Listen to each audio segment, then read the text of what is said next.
The moment Eden Blake stepped off that dusty stagecoach into Iron Meadow, she knew her life would never be the same. But nothing could have prepared her for the words that shattered her fragile hope. "I sent for help, not a wife." The cowboy standing before her, tall, silent, broken, had just destroyed every dream she'd carried across 1,000 miles of prairie. Yet this brutal rejection would become the beginning of the most powerful love story the frontier had ever witnessed. Stay with me until the end, and comment your city so I can see how far this story has traveled. The stagecoach lurched to a violent stop, throwing Eden Blake forward against the worn wooden bench. Dust billowed through the gaps in the door, coating her already tired traveling dress with another layer of grime.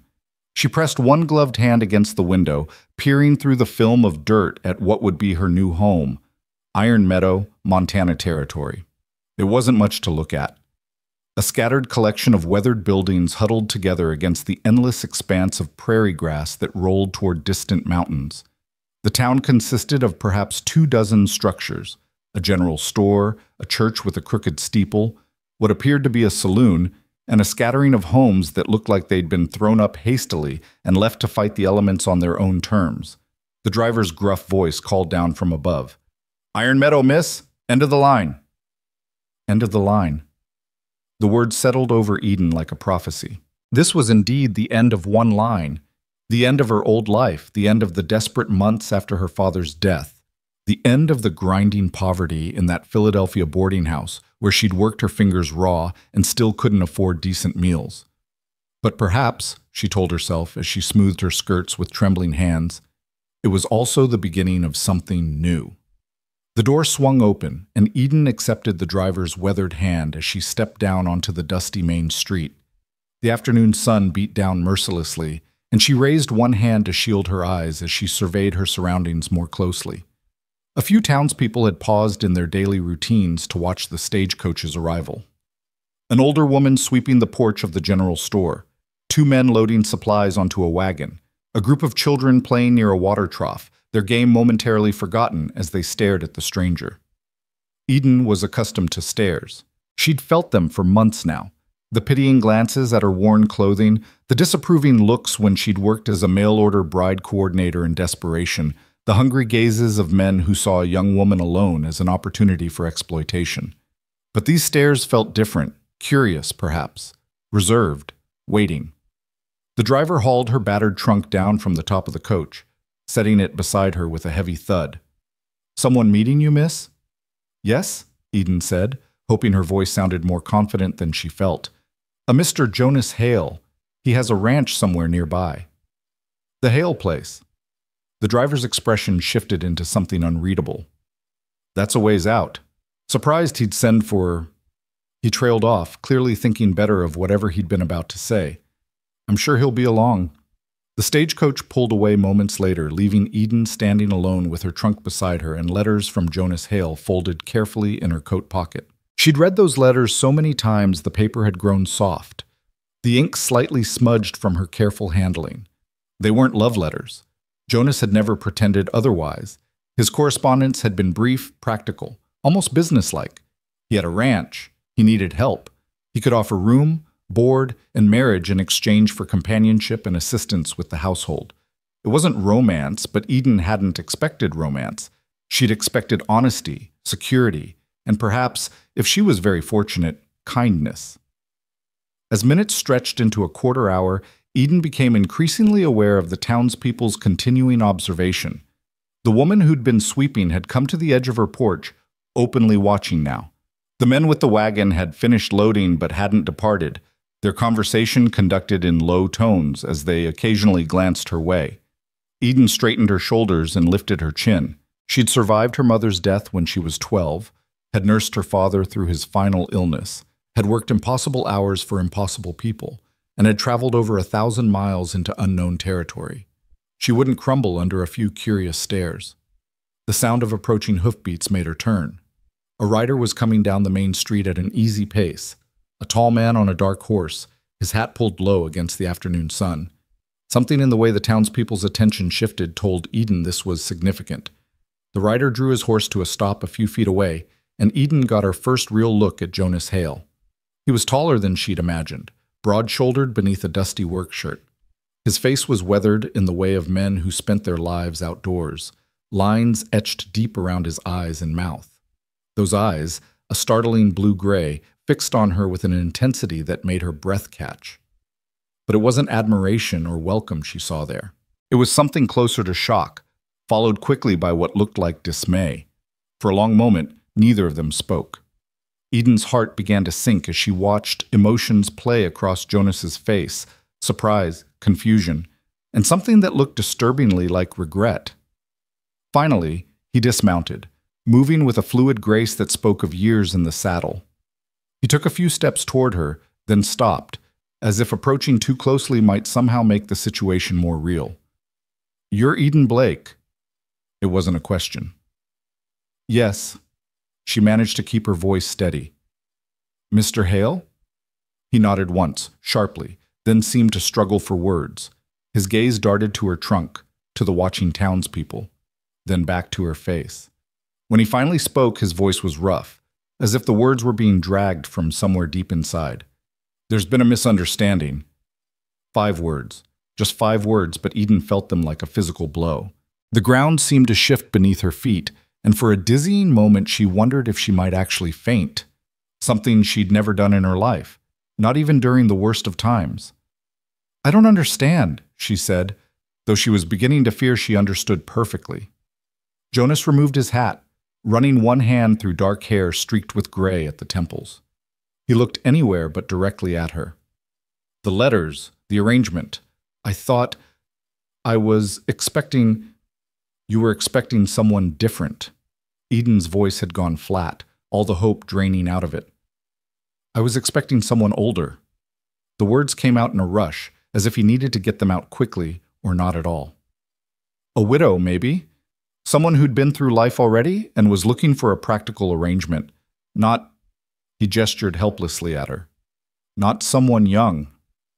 The world seemed to telescope down to just the two of them standing in that dusty street. Eden was acutely aware of her heart beating, of the hot sun on her shoulders, of the watching eyes all around them. "I see." She didn't, not really. What difference did her age make? She was 23, hardly a child. She'd worked hard, survived hardship, and had come here in good faith.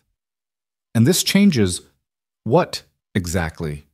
Jonas finally met her eyes, and what she saw there chilled her.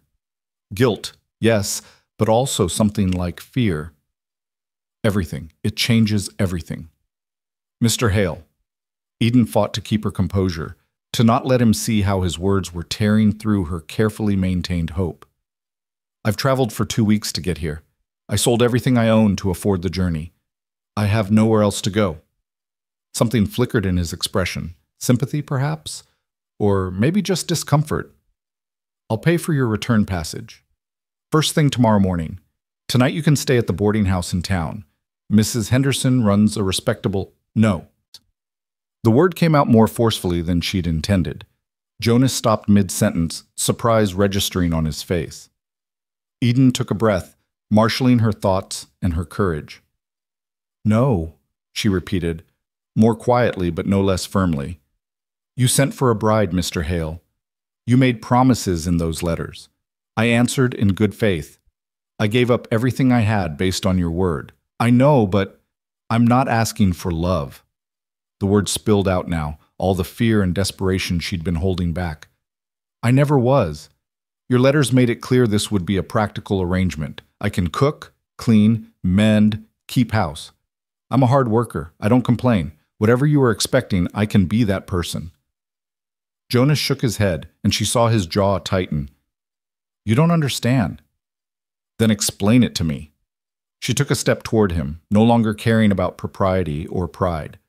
"Tell me what's so wrong with me that you'd send me back without even giving me a chance." For a long moment, Jonas just looked at her. In his eyes, she saw something ancient and painful, old wounds that hadn't healed, old fears that still had power. When he spoke, his voice was barely above a whisper. "There's nothing wrong with you. That's the problem." Before Eden could even begin to parse what that meant, Jonas was moving.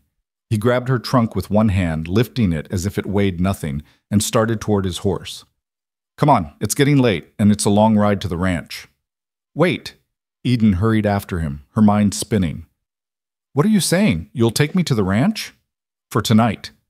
He secured her trunk to the horse with practiced efficiency, not looking at her. Tomorrow, I'll bring you back to town and arrange your passage east. But I'm not leaving you standing in the street, and I'm not putting you up at Mrs. Henderson's boarding house where every gossip in 3 counties will have something to say about it.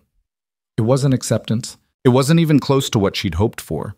But it was something, a reprieve, however temporary. A chance, however slim. Eden gathered her skirts and moved to the horse. I don't know how to ride. You're not riding. You're sitting. Jonas's voice was gruff as he mounted, then reached down to pull her up behind him. Hold on. She had no choice but to wrap her arms around his waist as the horse started forward. She could feel the solid warmth of him through his shirt, feel the controlled strength in the way he handled the animal. Despite everything, despite the rejection and confusion, she felt a strange sense of relief. She wasn't being sent away immediately. She had until morning. It wasn't much. But Eden Blake had built her entire life on not much. She'd learned long ago that small chances could become real opportunities if you had the courage to fight for them.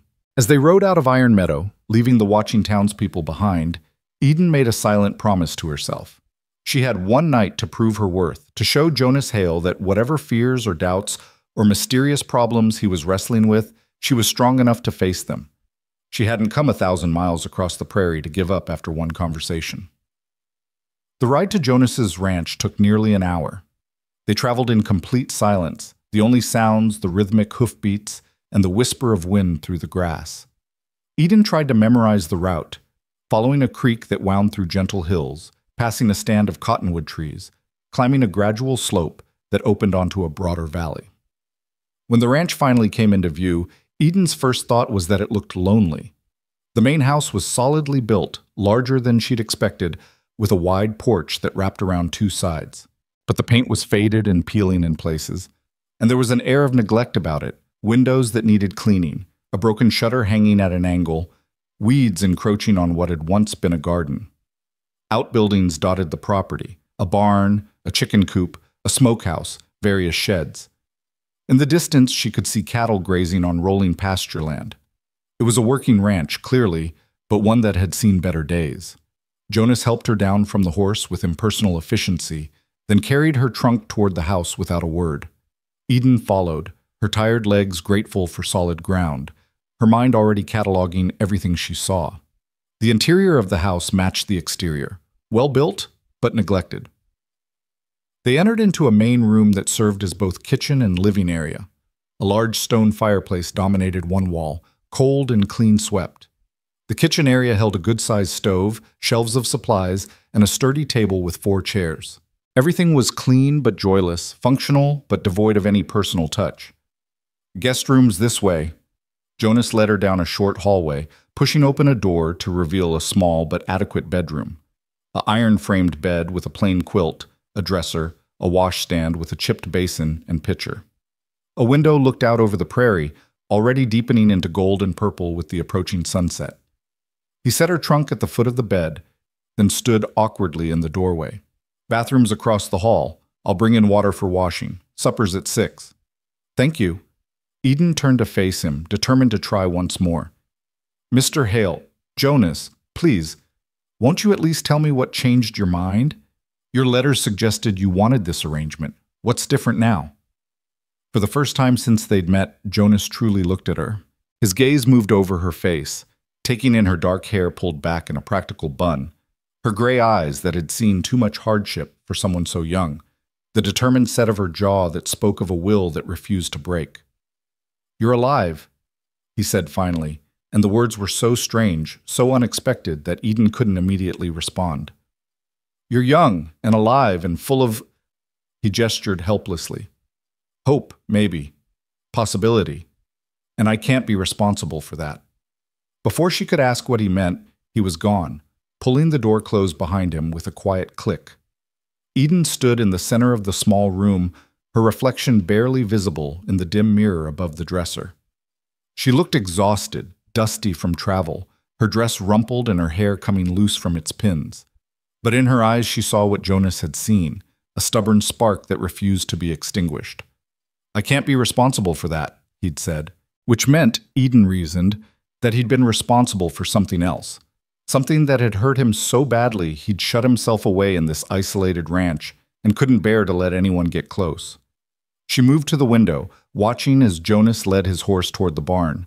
His movements were efficient, practiced, but there was a weariness in the set of his shoulders that had nothing to do with physical exhaustion. A broken man, she thought. Someone who'd been hurt deeply enough to build walls, even against kindness. Eden had known grief. She understood loss, and she recognized, with a clarity that surprised her, that Jonas Hale wasn't rejecting her. He was protecting her from whatever darkness he believed lived inside him. The realization shifted something in her perspective. This wasn't about her being inadequate or unwanted. This was about a man so convinced of his own unworthiness that he couldn't accept the possibility of companionship. Well, Eden Blake had dealt with difficult situations before. She turned from the window and began unpacking her trunk with methodical purpose. She had tonight and tomorrow morning. That wasn't much time, but it would have to be enough. Supper was exactly as awkward as Eden had anticipated. Jonas had prepared a simple meal: beef, potatoes, bread that was clearly store-bought rather than homemade. He served it with the efficiency of someone accustomed to feeding himself, placing her portion on the table without ceremony. They ate in silence for several minutes before Eden decided to break it. "How long have you had the ranch?" Jonas looked up, clearly surprised by the question. 12 years, built the house 14 years ago. "It's a good house. Solid." He nodded, returning his attention to his plate. Eden tried again. "Do you run the ranch alone?" "I have 2 hands who come daily from town, Luke and Sam. They handle most of the cattle work." "But you do the house yourself." "Yes." Another silence fell. Eden studied him as discreetly as she could. In the lamplight, she could see more details: the small scar above his left eyebrow, the calluses on his hands that spoke of years of hard work, the way he held himself with a sort of careful control, as if always conscious of taking up exactly the amount of space he needed and no more. He was handsome, she realized, or he would be if the weight of whatever he carried could be lifted from his shoulders. "I'm a good cook," Eden said quietly. "Better than good, actually. My mother taught me before she died. And I can manage a household, keep accounts, preserve food for winter. I'm strong. I don't tire easily." Jonas set down his fork with deliberate care. "Miss Blake." "Eden." "Eden." He seemed to struggle with her name. "This isn't about your capabilities. I'm sure you're everything you say you are." "Then what is it about?" He pushed back from the table, standing abruptly. "I sent for help. Practical help, someone who needed a place to live as much as I needed someone to manage the house. A fair exchange. Nothing more. And I'm offering exactly that." Eden remained seated, forcing herself to stay calm. "So why are you sending me away?" Jonas moved to the window, staring out into the gathering darkness. When he spoke, his voice was low and rough with emotion he couldn't quite suppress. "Because I can't have someone here who expects more than I can give." "I don't expect—" "You do." He turned to face her, and there was something almost desperate in his eyes. "Maybe you don't realize it, but you do. You came here hoping for a fresh start, for something better. You're looking at this place and already seeing how you could fix it up, make it a home. I can see it in the way you look around, the way you talk. You want to build something. And you don't?" Eden stood now, facing him across the room. "Is that what you're telling me, that you've given up?" "I already built something." The words came out harsh, angry. "I built a life here, a good life. And it burned down in front of me while I watched. So no, Miss Blake, I'm not looking to build something new. I'm just trying to survive what's left." The confession hung in the air between them. Eden saw the pain flash across his face before he could mask it, saw him regret the words the moment they were spoken. "What happened?" she asked softly. Jonas turned away. "That's not your concern." "Isn't it? If I'm to understand why you're sending me away, there's nothing to understand." His voice had gone flat again, emotionless. "I made a mistake sending those letters. I thought I was ready for companionship, but I'm not. That's all there is to it." He left the room without another word, and moments later Eden heard the front door open and close. Through the window, she saw him walking toward the barn, his stride long and purposeful. Running away, she thought. From her, from the conversation, from whatever memories she'd stirred up. Eden cleared the supper dishes slowly, washing each one with care and setting it to dry. The kitchen felt too large, too empty. She could imagine it full of life. Children's laughter, the smell of fresh bread, warm conversation over meals. But right now it was just a shell, as hollow as the man who lived here. She was exhausted from travel, from emotional upheaval, from the constant effort of holding herself together. But she didn't go to her room. Instead, she lit another lamp and began exploring the house with careful, quiet steps. The main room held few personal effects. A pair of work gloves on a shelf, a rifle mounted above the door, a small bookshelf with perhaps a dozen volumes, practical texts on ranching and animal husbandry, plus a worn Bible. But on the mantel above the cold fireplace, Eden found something that made her stop. A photograph in a simple wooden frame. The image was faded, but still clear enough. A younger Jonas stood with his arm around a woman, pretty, with light hair and a gentle smile. In front of them stood two children, a boy of perhaps 6 and a girl who looked no more than 4. They were all dressed in their Sunday best, and the happiness in the photograph was almost tangible. Eden picked up the frame with careful hands, studying the faces. Jonas looked different in the picture, still serious, but there was a lightness about his eyes, a relaxation in his posture. This was a man who had known joy. The sound of the front door made her quickly replace the photograph. Jonas stopped in the doorway, his eyes going immediately to the mantel, then to her face. He knew she'd seen it. "They died," he said, his voice raw. 7 years ago. Fire swept through while I was out checking cattle. By the time I got back, he stopped, unable or unwilling to continue. Eden's throat tightened. "I'm so sorry." "Everyone's sorry." Jonas moved into the room, but he kept his distance from both her and the photograph. "Sorry doesn't change anything. Sorry doesn't bring them back. Sorry doesn't—" His voice broke, and he stopped, visibly fighting for control. "You think you don't deserve to be happy again?" Eden spoke quietly, understanding crystallizing. "That's what this is about. You think letting someone else into your life would be a betrayal." "I think I failed them." The words came out as barely more than a whisper. "I was supposed to protect them, and I failed. What right do I have to try again?" "The right that every person has." Eden took a step toward him, her heart breaking for this man who'd been carrying such crushing guilt. "The right to keep living, to find meaning again, to— No." Jonas held up a hand, stopping her. "You don't understand. You can't understand. You look at me and see someone who needs saving, someone who just needs the right words or the right person to pull him out of darkness. But some darkness doesn't go away. Some failures can't be forgiven." "That's not true." "It is for me." He moved toward the hallway. "Get some rest, Miss Blake. First light tomorrow, we head back to town." This time when he left, Eden didn't try to stop him. She stood alone in the big empty room, surrounded by the ghosts of the family Jonas had lost, feeling the weight of his grief like a physical presence. She should accept it, she thought. She should let him take her back to town, should accept his offer to pay for her passage east, should start over somewhere else. But as she extinguished the lamps and made her way to the guest room, Eden knew she wouldn't. Not yet. Not without trying one more time. She'd come too far to give up now.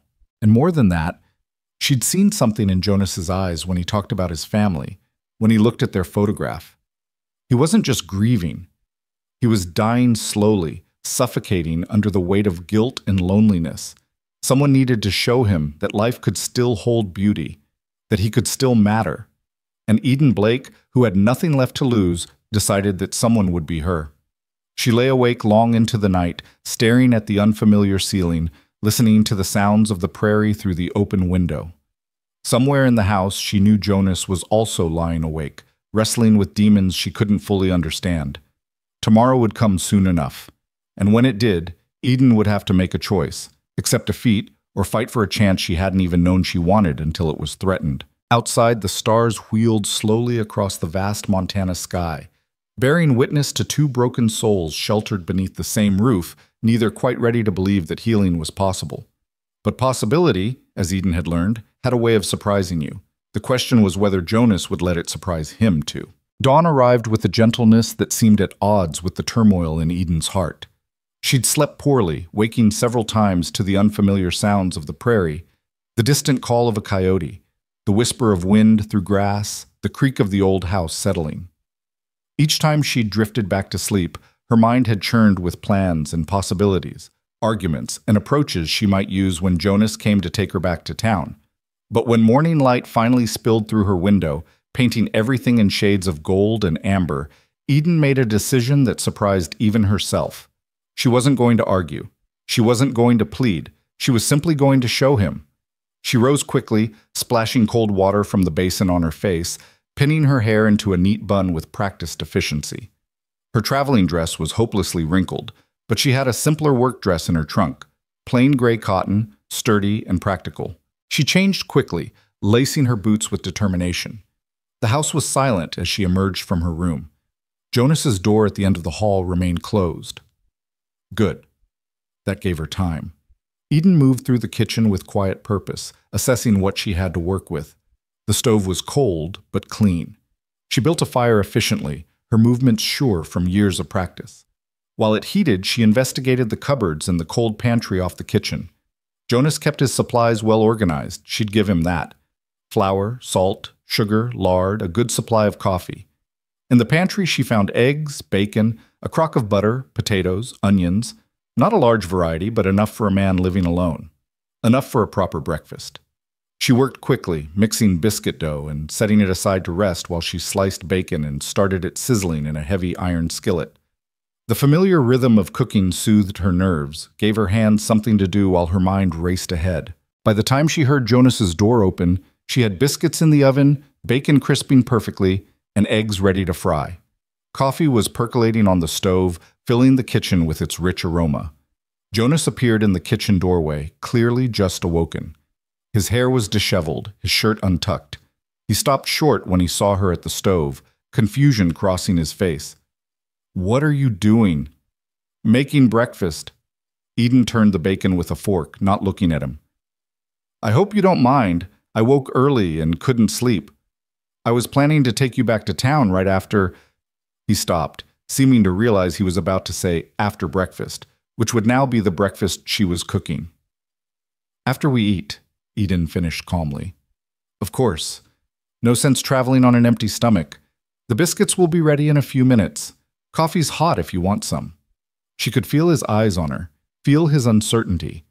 He'd been prepared for tears, for arguments, for resistance. He clearly hadn't been prepared for this, for her calm acceptance, for the simple domesticity of a woman cooking breakfast in his kitchen. After a moment's hesitation, Jonas moved to the stove and poured himself coffee from the pot.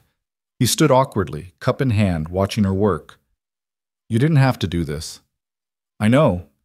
Eden cracked eggs into the bacon grease with practiced ease. "How do you like your eggs?" "Over easy." She nodded, flipping them at just the right moment. The biscuits were golden when she pulled them from the oven, and she assembled 2 plates with the efficiency of someone who'd served countless meals. She set one in front of Jonas at the table, then took her own seat across from him. For a moment, neither of them moved. Jonas stared at his plate as if it might contain answers to questions he hadn't asked. Then, slowly, he picked up his fork. The first bite of biscuit seemed to surprise him. His eyes widened slightly, and he looked at Eden with something approaching wonder. "These are my mother's recipe." Eden cut into her own biscuit, spreading butter that melted immediately into the hot, flaky layers. She always said the secret was not overworking the dough. Light touch? Cold butter? Jonas took another bite, then another. He ate the way a man eats when he's been surviving rather than truly eating, with an efficiency that suggested meals had become mere fuel rather than pleasure. But as he continued, something shifted. He slowed down. He savored. "I can't remember the last time I had a proper breakfast," he said quietly, almost to himself. Eden felt a pang of sadness. 7 years, she thought. 7 years of just surviving, of going through the motions of living without actually engaging with life. It's a good way to start the day, she said.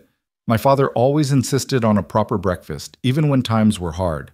He said it set the tone for everything that followed. Jonas looked up at her. Your father. The letters mentioned he'd passed. Last year, pneumonia. Eden kept her voice steady, though the grief was still there, a quiet ache that probably would never fully disappear. He was a good man, a clerk for a shipping company in Philadelphia. Never made much money, but he was honest and kind. When he got sick, I nursed him for 3 months. The boarding house where we lived, the landlady was patient, but eventually the rent came due and I had nothing left to pay it with. That's when you answered my advertisement. Not immediately. Eden pushed a piece of egg around her plate. First, I tried to find work. But Philadelphia has more young women looking for positions than it has positions to offer. I worked at a laundry for a while, then as a maid, but the wages were barely enough to pay for a corner in a shared room.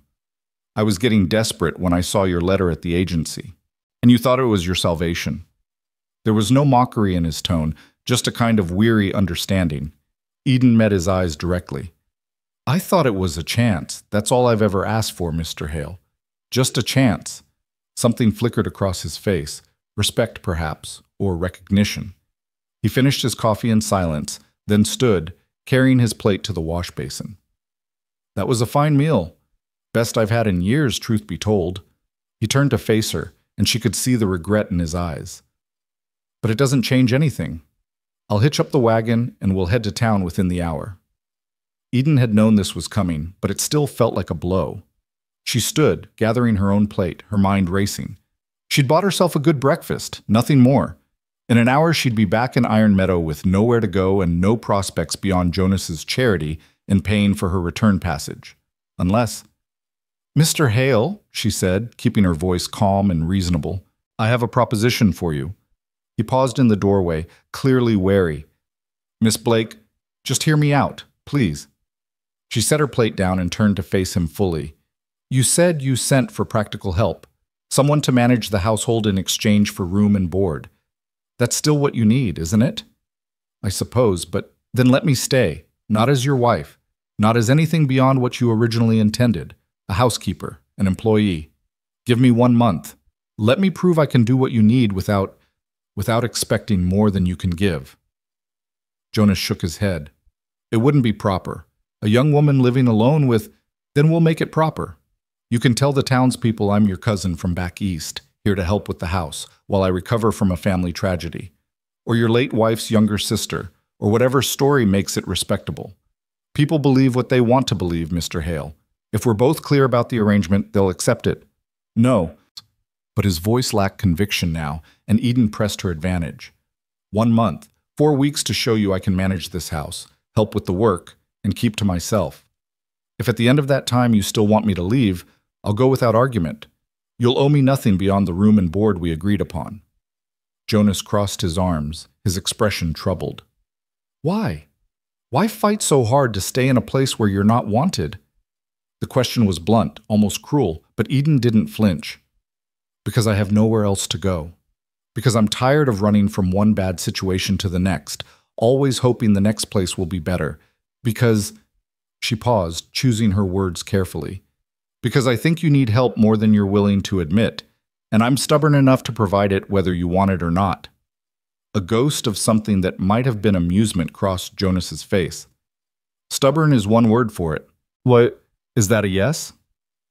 He was quiet for a long moment, and Eden could see the war playing out behind his eyes, the desire for help battling against fear, practical need wrestling with the instinct to keep himself isolated and protected. Finally, he sighed, a sound of defeat and resignation mixed together. 1 month. You keep to yourself, do the work, and don't... He struggled for words. Don't try to fix things that can't be fixed. At the end of 4 weeks, if I say it's time to go, you go. Agreed? Relief flooded through Eden so intensely she felt momentarily dizzy. Agreed. I'll ride into town this afternoon, let Mrs. Henderson know you're my late wife's cousin, here to help out for a spell. That should keep the worst of the gossip down. He moved toward the door, then paused. And Miss Blake? Don't make me regret this. I won't, Eden promised. You have my word. After Jonas left to tend to morning chores, Eden stood alone in the kitchen, her heart pounding with a mixture of triumph and terror. She'd won her reprieve, but she'd also made a promise she now had to keep. 4 weeks to prove her worth, 4 weeks to show a broken man that life could still hold purpose. 4 weeks to convince Jonas Hale that letting her stay was the right decision. She looked around the kitchen with new eyes, not as a temporary visitor, but as someone who would be responsible for this space. The stove needed a thorough cleaning. The cupboards could use reorganizing. The floor, though swept clean, hadn't been properly scrubbed in ages. Eden rolled up her sleeves and got to work. By the time Jonas returned for the noon meal, she'd transformed the kitchen. Every surface gleamed, the cupboards were reorganized with logical efficiency, and the floor shone from a thorough scrubbing. She'd found a crate of potatoes showing early signs of rot and had sorted through them, saving the good ones and setting aside the bad. She'd also discovered a pathetic herb garden behind the house, mostly weeds now, but with a few struggling plants that could be saved with proper care. Jonas stopped in the doorway, taking in the changes with an unreadable expression. I made sandwiches, Eden said, gesturing to the table where 2 plates waited. Ham and cheese. There's more coffee if you want it. He moved slowly into the room, his eyes tracking over every clean surface, every organized shelf. You've been busy. That's why I'm here. Eden poured coffee for both of them and took her seat. To be useful. They ate in silence, but it was a different quality of silence than breakfast had been. Jonas seemed thoughtful rather than uncomfortable, his gaze occasionally drifting around the kitchen as if seeing it anew. I'm riding into town after this, he said finally, to spread word about your situation. Is there anything you need? Eden considered. Yeast, if they have it, and seeds, vegetable seeds, if it's not too late in the season to plant. That herb garden behind the house could be salvaged. Jonas nodded slowly. I'll see what I can find. After he left, Eden continued her methodical assault on the house's neglect. She moved through each room with purpose, dusting, organizing, opening windows to let fresh air chase out the staleness of disuse. In Jonas's room, she was more cautious, respecting his privacy, but she couldn't help noticing the Spartan nature of it. A bed, a dresser, a single chair. No decorations, no personal items beyond the absolute necessities. It was the room of a man who'd stripped his life down to the barest essentials, who'd removed anything that might remind him of what he'd lost. The afternoon sun was slanting low through the windows when she heard the wagon returning. Eden was in what had clearly once been a child's room, a small space with a narrow bed and a broken rocking horse in the corner. She'd been trying to decide whether to clean it or leave it untouched when Jonas's footsteps sounded in the hall. He appeared in the doorway, his expression carefully neutral. Thought I'd find you in here eventually. I'm sorry, I should have asked first. Eden stepped away from the rocking horse, suddenly feeling like an intruder. It's fine, but his voice was tight, and his eyes didn't quite meet hers.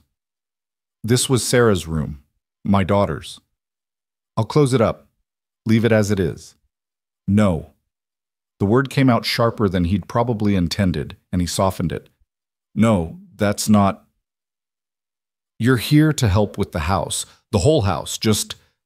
He trailed off, seeming unable to finish the thought. Eden understood. I'll be respectful. Jonas nodded once, then thrust a wrapped package at her. Got your yeast. And seeds. Probably too late for most vegetables, but the man at the store said lettuce and radishes might still have time. Also got some herb starts. He seemed to think they'd take better than seeds this late. Thank you. Eden took the package, surprised by his thoughtfulness. I'll pay you back for my wages once. You don't have wages. Jonas's voice was flat. We agreed on room and board, nothing more. Those supplies are for the house.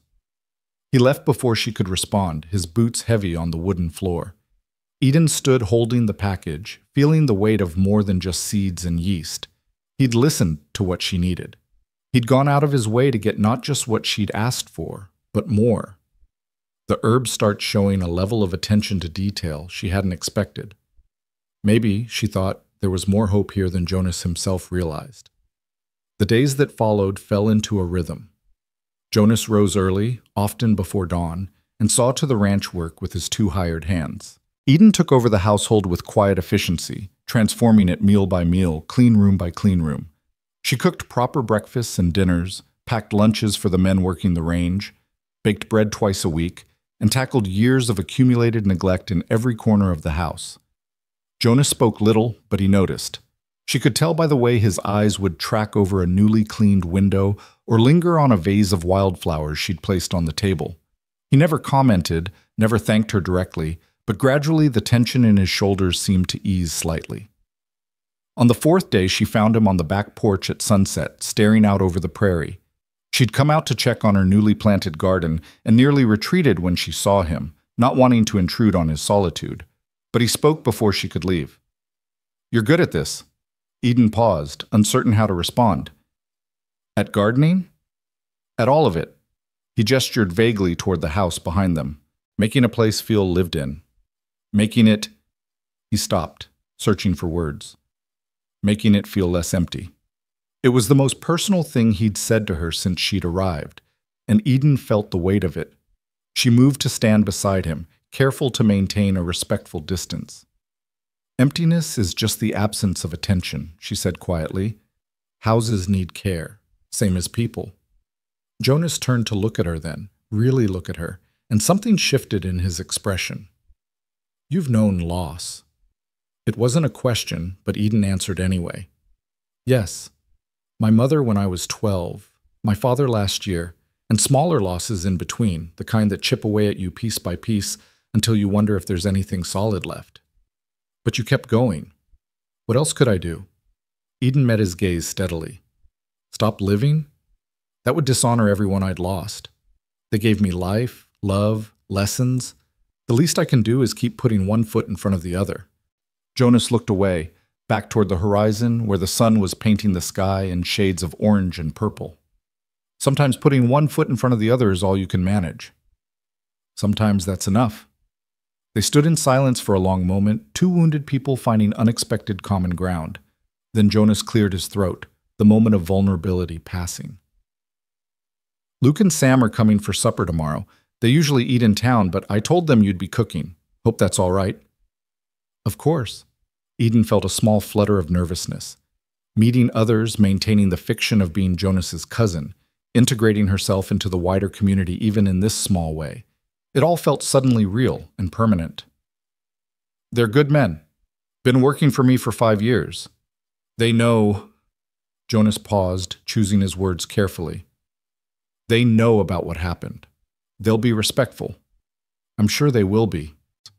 The next evening, Eden prepared her most impressive meal yet, pot roast with vegetables, fresh bread, and an apple pie made from preserves she'd found in the cellar.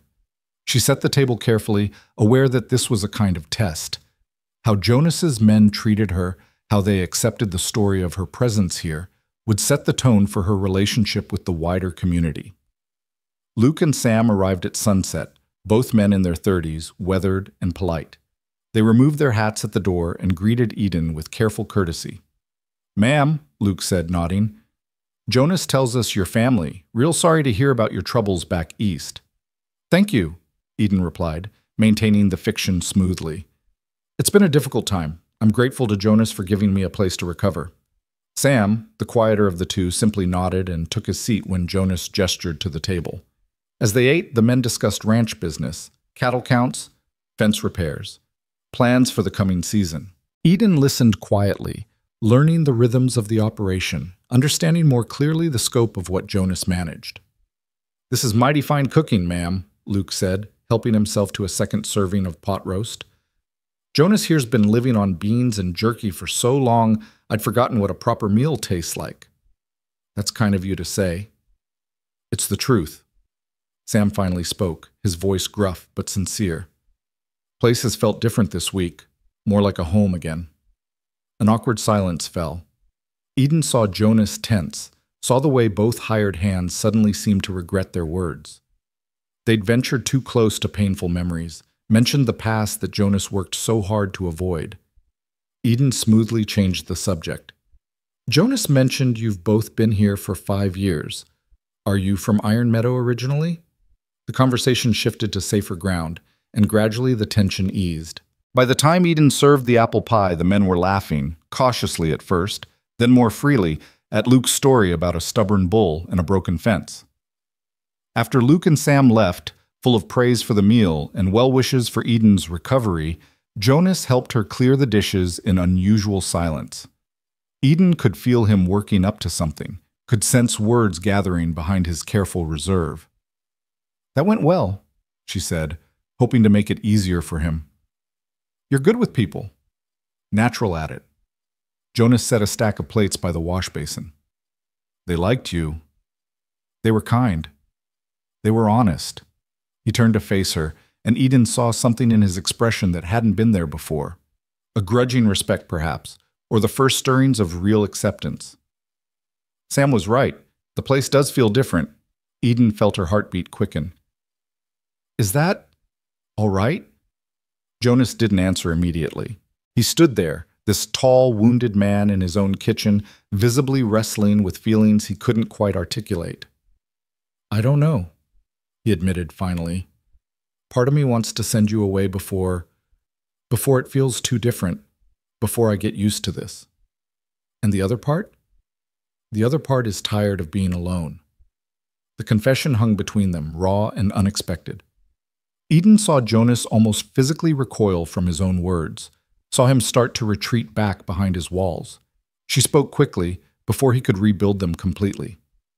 Being alone and being lonely are different things.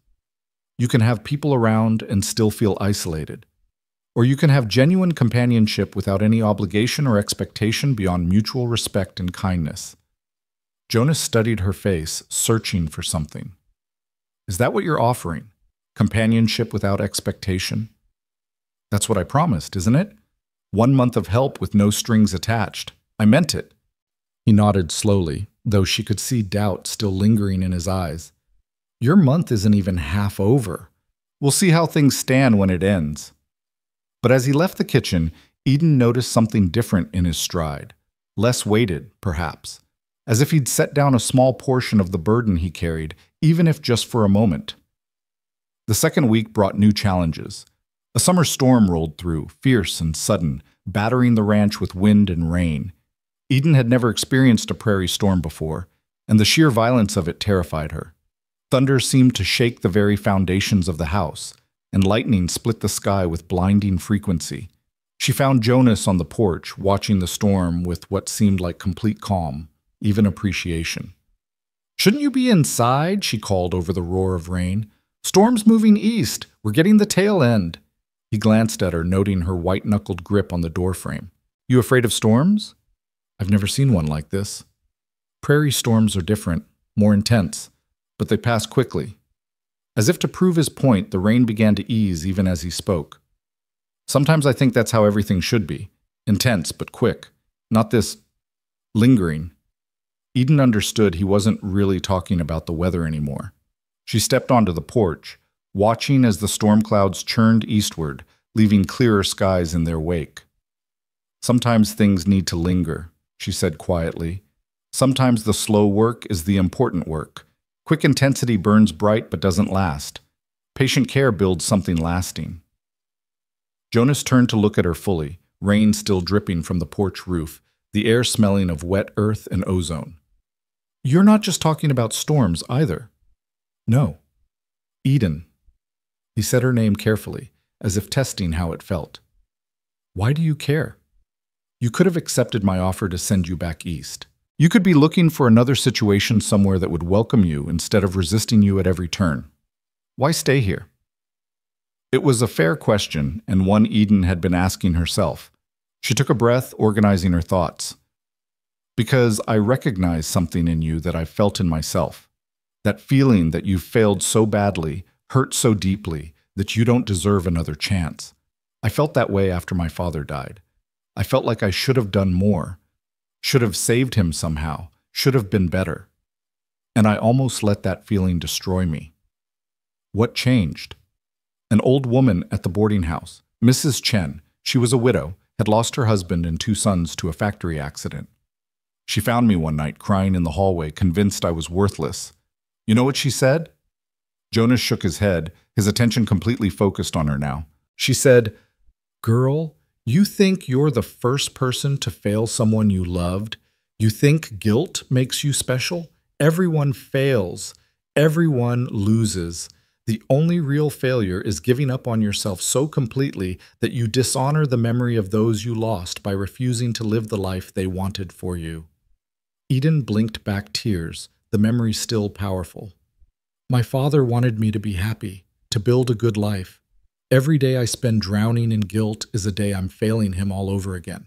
So I had to choose, honor his memory by giving up, or honor his memory by trying again. Jonas was quiet for a long moment.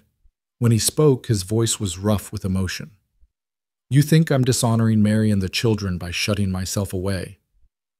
I think they wouldn't want you to live like this, would they? He closed his eyes, pain flashing across his face. Mary used to say, she'd say I had too much life in me to waste it on worry and fear. She'd push me to try new things, to take risks, to trust that things would work out. He opened his eyes, looking out at the cleared sky. She wouldn't understand the man I've become. Then maybe it's time to become someone she would understand. Jonas looked at her then, really looked at her, and Eden saw something crack in his expression, the first real fracture in the armor he'd built around himself. I don't know how. You start small. You let someone help you. You accept that maybe, possibly, you deserve a second chance at something that feels like living instead of just surviving. That's someone being you. That's someone being anyone willing to be patient with you. Eden held his gaze. I'm here, and I'm willing, but only if you can accept that help doesn't mean weakness, and companionship doesn't mean betrayal of what you lost. The silence stretched between them, filled with the dripping of rain and the distant rumble of retreating thunder. Eden could see Jonas struggling, could see years of carefully maintained isolation warring with a desperate, buried desire for connection. Finally, he nodded, just once, barely perceptible, but it was enough. All right, he said quietly. All right. The days after that conversation on the storm-washed porch felt different, charged with a new energy that Eden couldn't quite name. Jonas didn't suddenly transform into a different man. He remained quiet, reserved, careful with his words and his emotions. But something had shifted, like a door that had been locked for years had been opened just a crack, letting in the faintest sliver of light. He began staying in the kitchen longer after meals, nursing his coffee while Eden cleaned up, occasionally offering a comment about the ranch or asking about her day. Small things, but they mattered. He fixed the broken shutter she'd mentioned without her having to ask again. He brought her a better spade when he noticed her struggling with the rocky soil in the garden. He even smiled once, a brief, rusty thing that disappeared almost as soon as it appeared, but Eden saw it and felt a quiet triumph bloom in her chest. The third week of her month-long trial began with unseasonable heat. The Montana summer had been mild until then, but suddenly the temperature soared, turning the prairie into a shimmering expanse of gold and the ranch house into an oven by midday. Eden adapted, rising even earlier to do the heavy cooking before the worst heat arrived, spending the hottest hours in the relative cool of the root cellar, organizing supplies, emerging in the evening to tend her garden and prepare lighter suppers. It was during one of these brutal afternoons that she heard the sound of a wagon approaching. Eden climbed up from the cellar, shielding her eyes against the glare, and saw an unfamiliar rig pulling up to the house. A woman sat in the driver's seat, older, perhaps 50, with steel-gray hair pinned severely back and a dress that spoke of town refinement rather than ranch practicality. Eden smoothed her work dress self-consciously and moved to greet the visitor, aware that this might be her first real test of the fiction Jonas had constructed about her presence here. "Good afternoon," Eden called as the woman climbed down from the wagon with surprising agility. "Can I help you?" The woman's sharp eyes took in every detail of Eden's appearance, from her sun-flushed face to her dirt-stained apron. "You must be the cousin. Eden, is it?" "Yes, ma'am. Eden Blake." "Harriet Thornton. My husband owns the bank in Iron Meadow." She said it as if the information should mean something significant. "I've come to welcome you properly. It's not often we get new residents, even temporary ones." There was something in her tone, not quite suspicious, but certainly evaluating. Eden gestured toward the house. "Would you like to come in? I can make tea, though I should warn you it's nearly as hot inside as out." That would be lovely. Eden led her into the kitchen, grateful now for all the work she'd done to make it presentable. She set water to boil and brought out the few nice cups she'd found in the back of a cupboard, probably unused since Mary's death. "Jonas isn't here at the moment," Eden said, preparing the tea. "He's out checking fences with his men. Should be back by supper time." "Oh, I didn't come to see Jonas." Harriet settled herself at the table with the air of someone preparing for a long visit. "I came to see you. We heard about your situation. Such a tragedy, losing your whole family in that fire." Eden's hand froze on the teapot. Fire? Jonas had told them she'd lost her family in a fire? She recovered quickly, her mind racing. Of course he had. It was his own story, the one he knew intimately. He'd simply transferred his trauma to her fictional background. "Yes," she said carefully, pouring tea with a hand that barely trembled. "It was very difficult." "I'm sure it was." Harriet's eyes were sharp as a hawk's. "Jonas knows something about that kind of loss, of course. We were all devastated when Mary and the children—" She paused delicately. "Well, it's been 7 years, but some losses never quite heal, do they?" "No, ma'am, they don't. Still, it's good to see this house being cared for again. And Jonas, well, he's been like a ghost of himself for so long. Perhaps having family here will help." She sipped her tea, her gaze never leaving Eden's face. "How long are you planning to stay?" "I'm not certain yet. As long as Jonas needs help, I suppose. As long as I can be useful." It was a thoughtful sound, neither approving nor disapproving. "You're quite young to be all alone in the world. No other family at all?" "None that I'm close to." That at least was true. "No young man back east wondering where you've gone?" Eden met her gaze steadily. "No, ma'am. There's no one."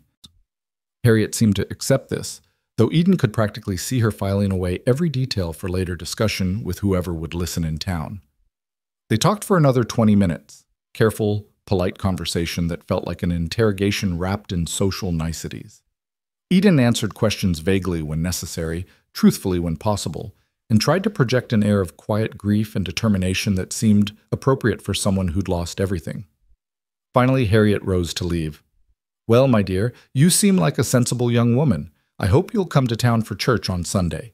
Reverend Mitchell gives a lovely service, and it would be good for people to meet you properly." "I'll ask Jonas. I wouldn't want to impose on his routine." "Nonsense. It will do him good to attend services again. He's been absent far too long." Harriet moved toward the door, then paused, her expression softening slightly. "You know, dear, there will be talk. There always is when a young woman comes to stay with a widower, cousin or not. But if you conduct yourself properly, and Jonas continues to treat you respectfully, it will pass. People here are good at heart, but they do love their gossip." "I understand. Thank you for the warning." After Harriet left, Eden sank into a chair, her heart pounding. She'd survived the first real challenge to their arrangement, but it had been closer than she'd have liked. She made a mental note to discuss details with Jonas.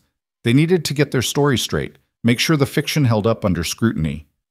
When Jonas returned that evening, dusty and tired from a long day's work, Eden told him about the visit. His face darkened as she spoke. "Harriet Thornton, of course."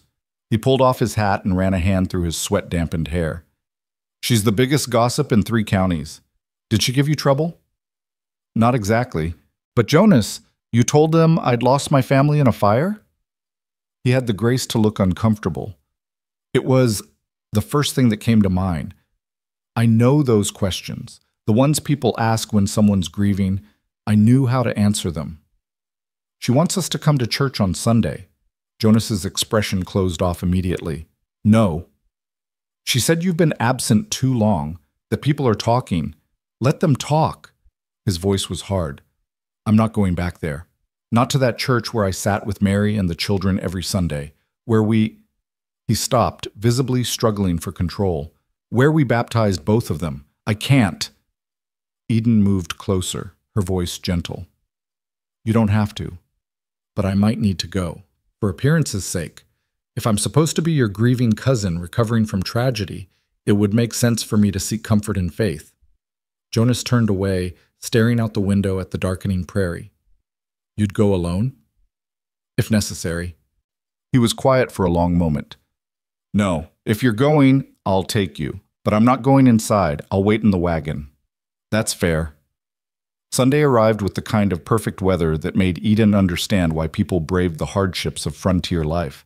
The sky stretched endlessly blue overhead, and a gentle breeze kept the heat manageable. She dressed in her best. A simple blue dress she'd carefully pressed, her hair pinned up neatly, a small hat borrowed from a trunk she'd found in one of the spare rooms. Jonas was waiting by the wagon, dressed in what were clearly his town clothes: a clean shirt, dark trousers, a vest that had seen better days but was still respectable. He looked uncomfortable, like a man wearing someone else's skin, but he handed her into the wagon without comment and set off toward Iron Meadow. The ride was quiet. Eden could feel tension radiating from Jonas as they got closer to town, could see his jaw tighten and his hands grip the reins harder. This was costing him something, she realized. Every mile toward that church was a step back toward a life he'd abandoned, memories he'd tried to bury. When they arrived, the church lot was already filling with wagons and horses. People turned to look as Jonas pulled up, surprise and curiosity evident on many faces. He'd clearly been absent long enough that his appearance was noteworthy. "I'll be here," Jonas said as Eden prepared to climb down. "When the service is over." "Thank you." She touched his arm briefly, feeling the tension coiled in his muscles. "For bringing me." She didn't wait for a response, just moved toward the church where Harriet Thornton was already waving her over. The older woman had positioned herself strategically near the entrance, perfect for intercepting newcomers and making introductions. "Eden, dear, how lovely to see you. Come, let me introduce you to everyone." What followed was a whirlwind of names and faces. The Reverend Mitchell, kind-eyed and welcoming. The Johnsons, who ran the general store. The Pattersons, the Cartwrights, the Wilsons. Families with children, older couples, a few single men who looked at Eden with poorly disguised interest, until Harriet made pointed comments about her being Jonas Hale's cousin and under his protection. The service itself was simple and heartfelt. The Reverend spoke about faith in difficult times, about the importance of community and supporting one another through hardship. Eden found herself genuinely moved, thinking about her own struggles and Jonas's, about how isolation could become its own kind of prison. After the service, people lingered outside, talking in small groups. Eden was immediately surrounded by women welcoming her, offering advice about settling in, asking careful questions about her past and her plans. She answered as she had with Harriet, vaguely but politely, establishing herself as a respectable young woman grateful for her cousin's help during a difficult time. "It's wonderful what you're doing for Jonas," said a young woman named Martha, who had a baby on her hip and a toddler clinging to her skirts. "That house has been so sad for so long. We've all worried about him out there alone." "He's been very kind to take me in," Eden replied carefully. "Oh, he was always kind. Before everything happened." Martha's expression turned sad. "He and Mary were so happy. The children were darlings. Sarah was just learning to read, and little Thomas was always laughing. It's heartbreaking how quickly life can change." Eden felt a lump form in her throat, thinking about Jonas's grief layered with details she hadn't known. Sarah, who was learning to read. Thomas, who laughed. Real children with real personalities, gone in an instant of tragedy. She was saved from having to respond by Harriet's return, steering her toward another group of women. The morning stretched on, pleasant but exhausting, until finally the crowd began to thin and Eden could politely excuse herself. Jonas was exactly where he'd said he'd be, sitting in the wagon with his hat pulled low. But as Eden approached, she noticed something that made her step slow. His hands were gripping the wagon seat so hard his knuckles had gone white, and his face was ashen. He was staring at the church as if it were a living thing that might attack him. "Jonas?" She climbed up beside him, keeping her voice low. "Are you all right?" He didn't answer immediately, didn't even seem to hear her. His breathing was shallow and rapid, and when Eden looked closer, she saw a fine tremor running through him. "Jonas." She touched his arm, and he flinched violently, his head snapping toward her with wild eyes. For a moment he looked right through her, seeing something else entirely. Then awareness returned, flooding into his expression along with shame. He released the wagon seat, flexing his hands as if only now realizing how hard he'd been gripping it. "I'm fine." His voice was rough, unconvincing. "We should go." But before he could take up the reins, a man's voice called out, "Jonas Hale! Didn't expect to see you here." Eden turned to see a tall, silver-haired man approaching, well-dressed in a way that spoke of wealth, with an air of authority about him. "Mr. Thornton," Jonas said, his voice carefully neutral. "Lionel, please. We've known each other too long for formality." The man's eyes shifted to Eden with curiosity. "And you must be the cousin we've been hearing about. Lionel Thornton. My wife mentioned she'd called on you." "Eden Blake. It's a pleasure to meet you, sir." "The pleasure is mine. It's good to see Jonas with company again. This ranch has been too quiet for too long." He turned back to Jonas. "Speaking of which, I wanted to discuss something with you. I've got a buyer interested in your west pasture land. Excellent offer, more than fair market value." Jonas's expression hardened. "The land's not for sale." "Now, Jonas, hear me out. You're managing a lot of acreage for one man. Even with your hired help, it's more than—" I said, "It's not for sale." Jonas's voice was flat, final. "If you'll excuse us, we need to be getting back." He took up the reins without waiting for a response, setting the horses into motion with perhaps more force than necessary. Eden glanced back to see Lionel Thornton watching them go, his expression thoughtful and not entirely pleased. They were halfway home before Jonas spoke. "Thornton's been trying to buy that land for 3 years. He wants to expand his own holdings, connect 2 of his properties. I won't sell." "Because it's part of your ranch?" "Because it's where the house used to stand." His voice cracked slightly. "The first house. The one I built when Mary and I first married. Where the children were born. Where they—" He stopped, unable to finish. Understanding flooded through Eden. "Where they died." Jonas nodded, his hands tight on the reins again. "I burned what was left of it after, couldn't stand to look at the ruins. But the land, that's where they're buried. Small graves on a hill overlooking the creek where Sarah used to play. I won't sell it. I won't let someone else build over them." "Of course you won't." Eden's heart ached for him. "No one who understood would expect you to." "Thornton doesn't care about understanding. He cares about land and money and expansion. He's made it clear he thinks I'm wasting good pasture on sentiment." Jonas's jaw tightened. "Maybe I am. But it's my land and my sentiment, and it's not for sale at any price." They rode in silence for a while, the wagon rattling along the familiar path home. Eden watched Jonas from the corner of her eye, seeing the way the church visit had shaken him, how close he'd come to falling apart in that wagon. The man was holding himself together through sheer force of will, but the cracks were showing. "Thank you for going," she said quietly. "I know it was difficult." Jonas glanced at her, something vulnerable flickering in his expression. "Did it help? Did people accept you?" "I think so. They were kind, welcoming, and curious, I'm sure." "Very." Eden allowed herself a small smile.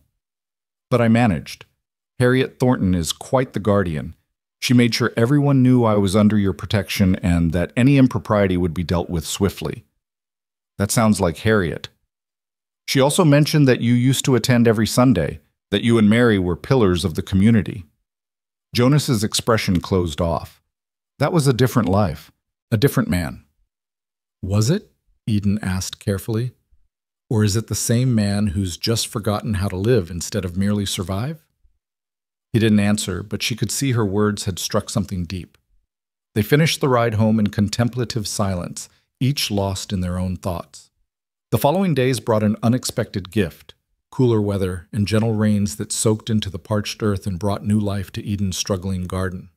She spent hours tending the plants, coaxing them to grow, finding peace in the simple act of nurturing something from seed to harvest. Jonas watched her sometimes, she knew. She'd catch glimpses of him pausing in his work to observe her kneeling in the garden, her hands in the soil, her face tilted toward the sun. He never said anything, but there was something in his expression during those moments, a kind of wistful longing that made Eden think he was remembering other times, other hands in that same soil. It was on one of these cooler afternoons that disaster struck. Eden was in the kitchen preparing supper when she heard shouting from outside. She rushed to the window to see Luke riding hard toward the house, his horse lathered and his face urgent. She met him on the porch. "What's happened?" "Creek's rising fast. All that rain upstream is flooding down. Jonas rode out to check the south pasture where we've got new calves. One of them got separated from its mother, stranded on the wrong side of the creek. Jonas crossed to get it, but the water's rising so fast." Eden's blood turned cold. "Where?" "Follow the creek south about 2 miles. There's a bend where—" She didn't wait to hear more. She grabbed a coiled rope from the barn, her mind working frantically. She'd grown up in a city, had no experience with ranch emergencies or flooding creeks, but she understood danger, and she understood that Jonas was in trouble. Luke shouted something behind her, but she was already running, following the creek's path south, her skirts hiked up, and her breath coming in gasps. The normally placid stream had transformed into a churning brown torrent, debris spinning in its current. The sky overhead was darkening with new storm clouds rolling in, and Eden felt the first drops of rain beginning to fall. She found him at the bend Luke had mentioned. Jonas was in the middle of the swollen creek, water up to his chest, struggling against the current while trying to keep hold of a bawling calf. Even as Eden watched in horror, she saw him lose his footing, saw the water surge and pull him under. "Jonas!" Her scream tore from her throat as she ran to the bank.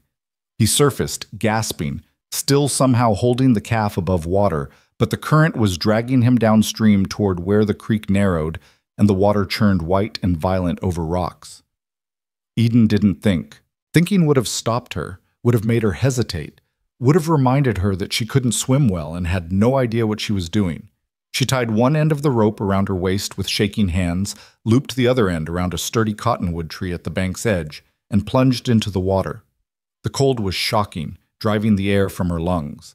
The current grabbed at her immediately, trying to pull her under, but the rope held firm. She fought her way toward Jonas, every muscle straining, water filling her mouth and nose, her vision blurring. "Eden, no! Get back!" Jonas's voice was hoarse with panic when he saw her, but she ignored him, pushing forward. Her hand found his arm just as another surge of water pulled him under again. She held on with desperate strength, felt the rope around her waist go taut as the current tried to sweep them both downstream.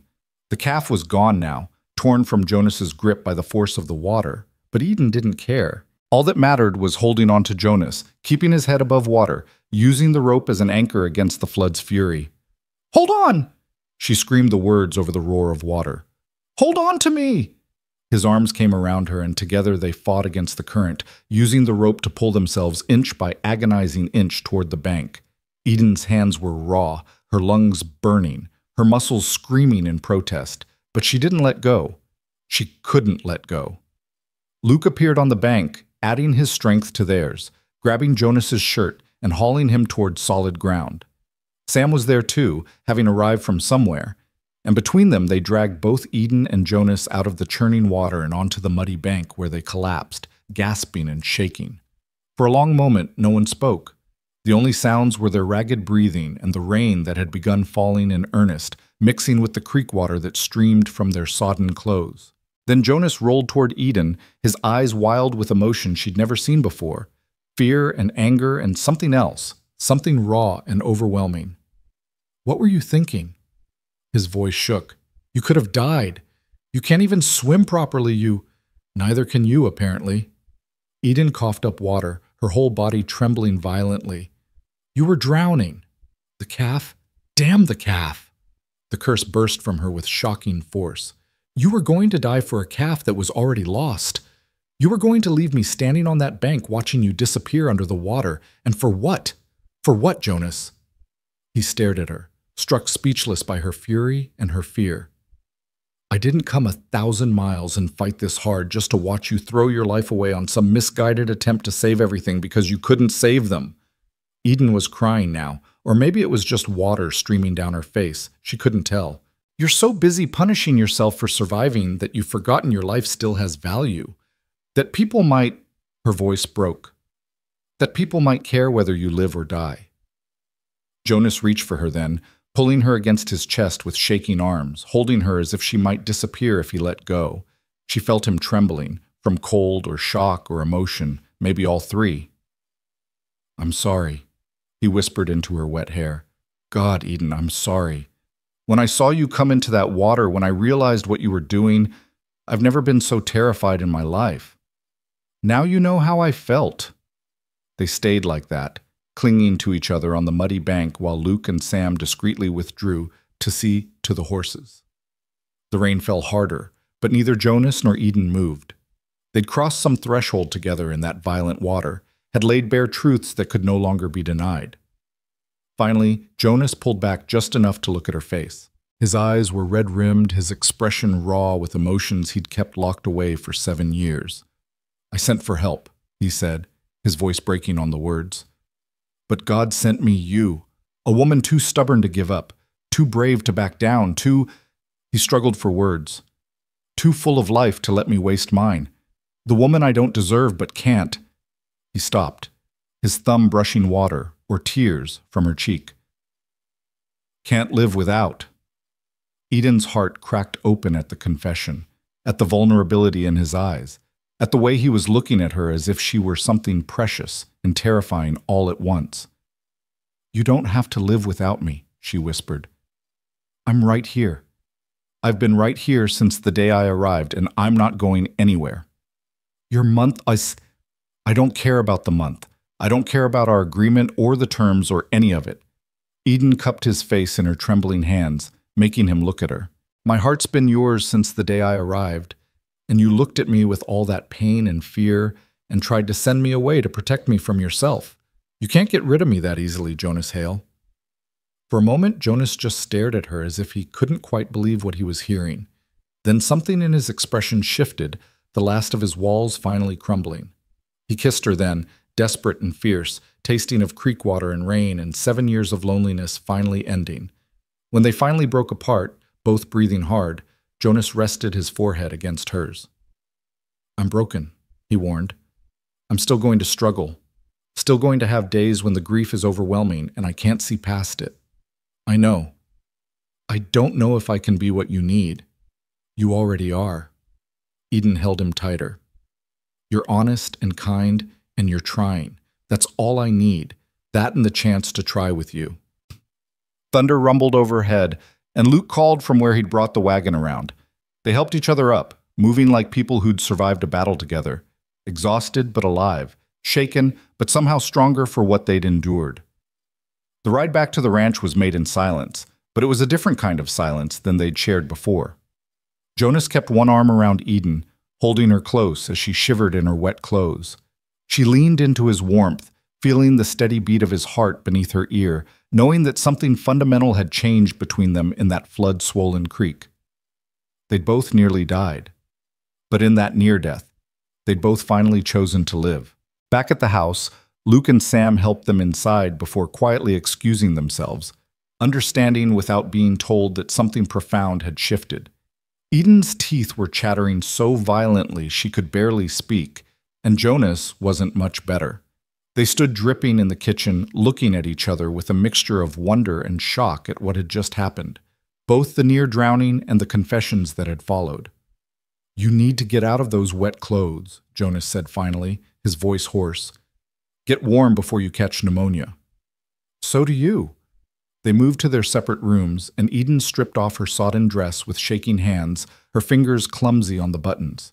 She dried herself roughly with a towel, pulled on her warmest nightgown, and wrapped herself in a quilt, but she couldn't stop shivering.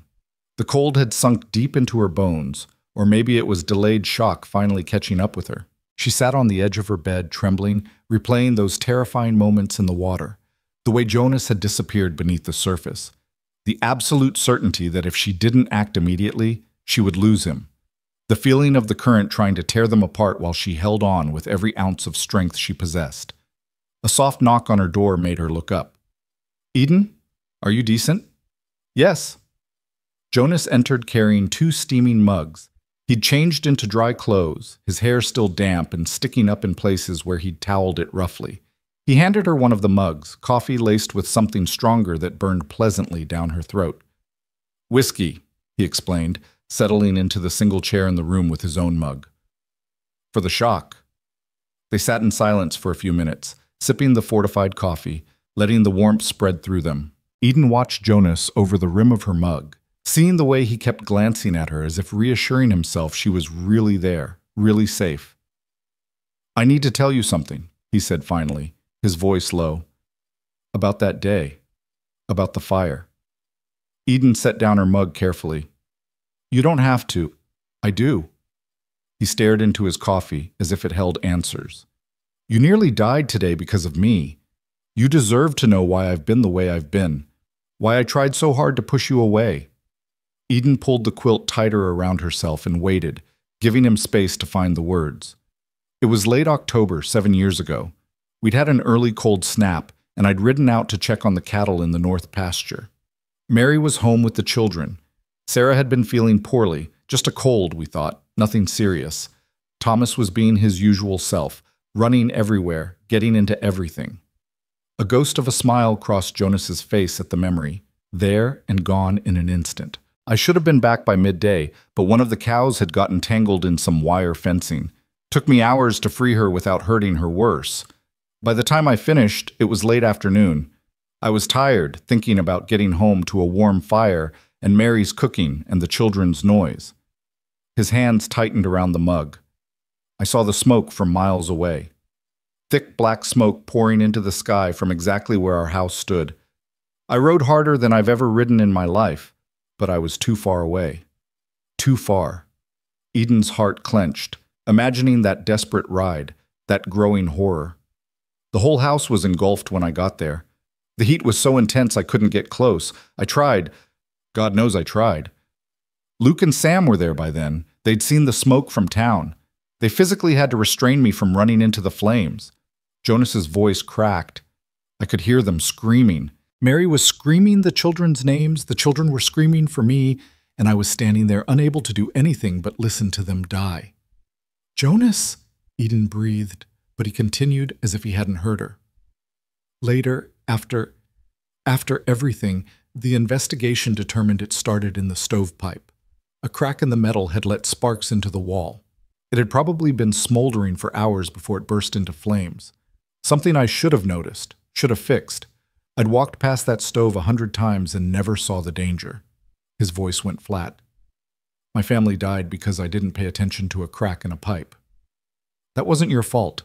Eden moved from the bed to kneel in front of his chair, taking his free hand in both of hers. That was an accident, a terrible, tragic accident, but not your fault. I was supposed to protect them. Jonas looked at her with eyes full of ancient pain. That's what a husband does. What a father does. And I failed. I failed so completely that they died screaming for me while I stood helpless. You couldn't have known. You couldn't have prevented it. But maybe I could have. His hand gripped hers almost painfully. That's the thing that haunts me, Eden. The maybe. Maybe if I'd been more careful, more attentive. Maybe if I'd checked the stovepipe more regularly. Maybe if I hadn't ridden out that day, or if I'd come back earlier, maybe. It never stops. Eden understood then, really understood, the depth of his guilt, the way it had poisoned everything, made him afraid to care about anything or anyone because caring meant the possibility of failing again. "Is that why you tried to send me away?" she asked softly. "Because you were afraid of caring about someone else you might fail?" Jonas nodded, not trusting his voice. "But Jonas, you didn't fail today. You didn't fail me. I'm here. I'm safe. We're both safe. Because you risked your life to save mine." His voice was rough with emotion. "Do you understand how that made me feel? Watching you come into that water, knowing you couldn't swim well, seeing the current trying to take you. I thought I'd have to watch someone else I cared about die because of my choices. But you didn't, and I made my own choice. You didn't ask me to come after you. I would never ask that. I know, that's why I did it." Eden squeezed his hand. "You've spent 7 years punishing yourself, Jonas, denying yourself any chance at happiness because you think you don't deserve it. But your family wouldn't want that, would they?" Jonas closed his eyes, and she saw tears slip down his cheeks, the first tears she'd witnessed from him. "Mary used to say, She'd say that life was too precious to waste on might-have-beens and what-ifs. She'd tell me to live in the moment, to appreciate what we had instead of worrying about what we might lose. His voice broke. But then I lost everything, and all I have left are the might-have-beens and what-ifs. No. Eden rose to her feet, still holding his hand, pulling him up to stand with her. What you have is right now, this moment, tomorrow. The possibility of healing, of building something new. Not a replacement for what you lost. Nothing could ever replace them. But something different. Something that honors their memory by proving that love doesn't end with loss. Jonas pulled her into his arms then, holding her with a desperation that spoke of 7 years of isolation finally breaking. She held him just as tightly, feeling his shoulders shake with silent sobs, letting him release grief he'd been carrying alone for far too long. They stood like that until the light outside the window began to fade, until Jonas's tears slowed and his breathing steadied. When he finally pulled back, his eyes were red but somehow lighter, as if crying had released some of the pressure that had been building inside him. I don't know how to do this, he admitted. How to care about someone again without being terrified something will happen to them. You do it one day at a time, one moment at a time, and you trust that I'm strong enough to handle whatever comes. Eden touched his face gently. I'm not married, Jonas. I'm not going to try to replace her or make you forget her. But I'm here, and I'm real, and I care about you. That has to be enough to start with. He nodded slowly, then seemed to notice for the first time that Eden was still shivering slightly despite the whiskey and the warm nightgown. You're still cold. Let me build up the fire. He moved to the small fireplace in her room, coaxing the embers to life and adding wood until a proper blaze was crackling. The warmth was immediate and welcome, and Eden sank back onto her bed, watching him work with economical efficiency. Stay, she said when he made to leave. Please, just stay and talk with me.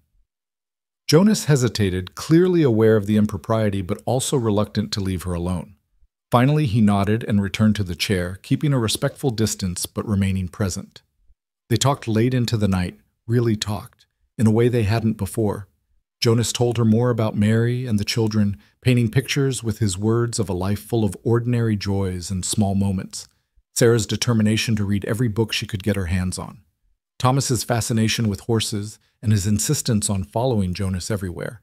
Mary's laugh and her terrible singing voice and the way she'd loved growing things in her garden. Eden listened, letting him remember, letting him honor those he'd lost by speaking their names and sharing their stories. And in turn, she told him about her own family, her mother's gentle wisdom, her father's quiet strength, the poverty that had shaped her childhood but hadn't broken her spirit. We were happy despite having so little, Eden said. My parents taught me that joy isn't about what you have, but about how you choose to see the world, that gratitude and hope can exist even in hardship. That's a rare gift, Jonas said quietly, the ability to see light in darkness. It's a choice. Every day you choose whether to focus on what you've lost or what you still have.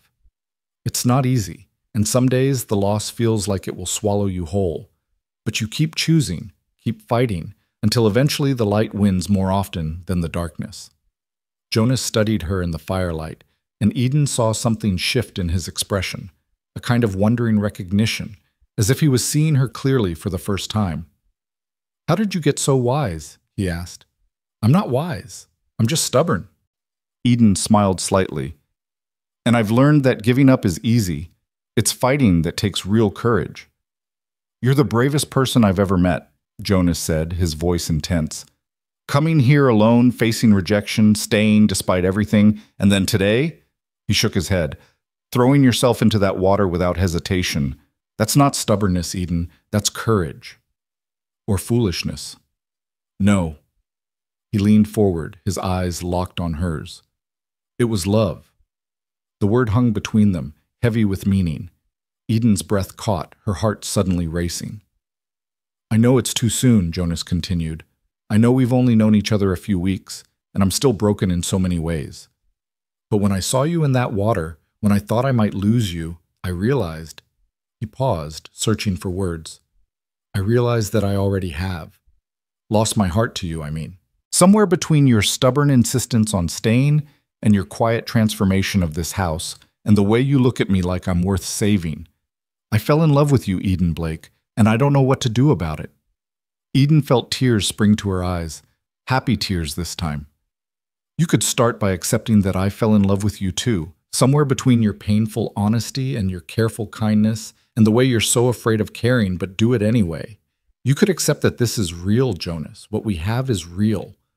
He crossed the space between them in 2 strides, cupping her face in his hands with a tenderness that made her ache. "Then marry me. Not because of some arrangement or practical need, but because I love you and I want to spend whatever time God grants me trying to make you happy." "Yes." Eden didn't hesitate, didn't need time to think. "Yes, I'll marry you." The kiss they shared was different from the desperate one on the creek bank, softer, deeper, filled with promise rather than panic. When they finally broke apart, both were smiling through tears. "We should do it soon," Jonas said, "before you come to your senses and realize you could do much better than a broken-down rancher with more ghosts than sense." 3 days, Eden decided. "That gives us time to arrange things properly, but not so much time that you can talk yourself out of it." Jonas laughed, an actual laugh, rusty but genuine. "You really think I'd do that?" "I think you're going to wake up tomorrow and panic about everything that happened today. You're going to second-guess and worry and try to convince yourself this is a mistake." Eden touched his face gently. "But I'm not going to let you push me away. Not now, not ever."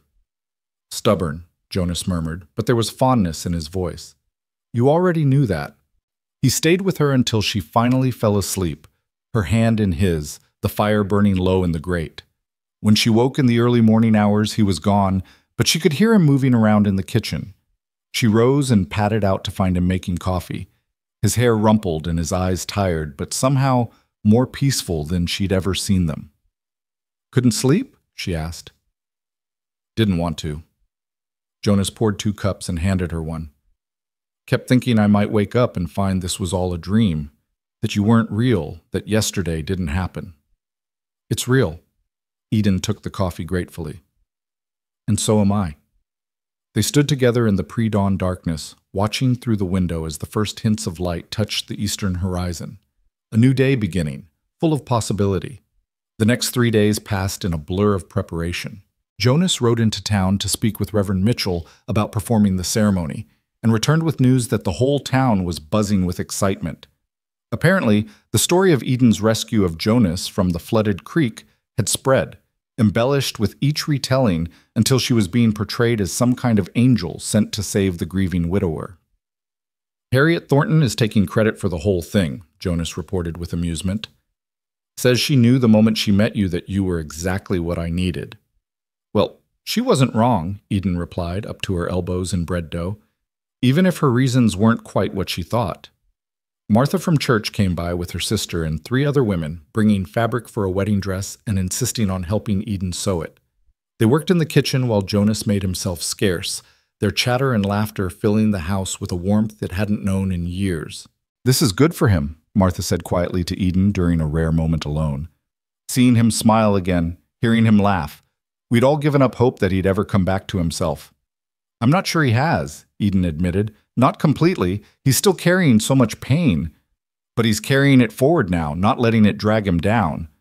Martha pinned a seam with practiced efficiency. "That's what Mary would have wanted. She was like sunshine, that woman. Couldn't stand to see anyone suffering. She'd be so happy to know Jonas found someone who could help him live again." The wedding dress came together beautifully, simple but elegant, with delicate embroidery on the bodice that the women added as a gift. Eden tried it on the night before the ceremony, standing in front of the mirror in her room while Martha made final adjustments. "You look beautiful," Martha said, her eyes misty. "Jonas is a lucky man." "I'm the lucky one," Eden replied, meaning it absolutely. That night, she lay awake thinking about the vows she'd make tomorrow. Not the vows she'd expected when she'd first answered Jonas's advertisement, not a practical arrangement or a marriage of convenience, but real vows, spoken from the heart, binding her to a man she'd come to love with an intensity that still sometimes surprised her. She thought about Mary too, the woman whose loss had shaped Jonas so profoundly.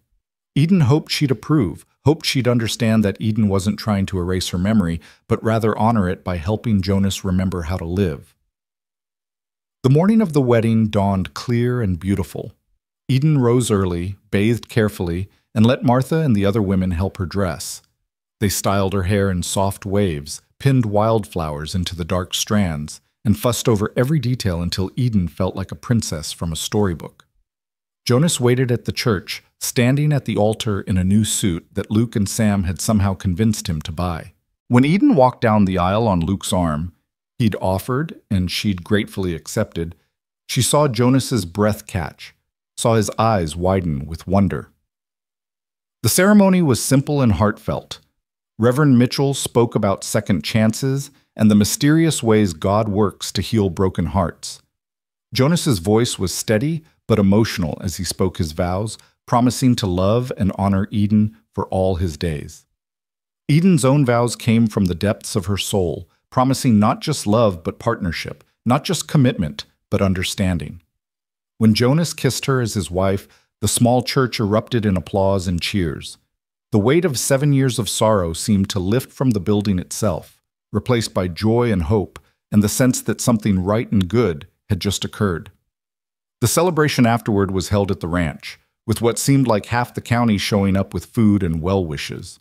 Tables were set up in the yard and people ate and laughed and danced to fiddle music as the sun traveled across the sky. Eden moved through the crowd in a happy daze, accepting congratulations, thanking people for their kindness, and always finding her way back to Jonas's side. He kept touching her, small gestures, his hand on her back or his fingers twined with hers, as if reassuring himself she was real. And she saw, in the way people greeted him, how much his transformation meant to the community. They weren't just celebrating a wedding, they were celebrating Jonas Hale's return to life. As evening fell and the guests began to depart, Eden found herself alone with Jonas on the porch, watching the last wagons roll away into the purple twilight. "Are you happy?" Jonas asked quietly, his arm around her waist. "More than I ever thought possible," Eden answered honestly. "Are you?"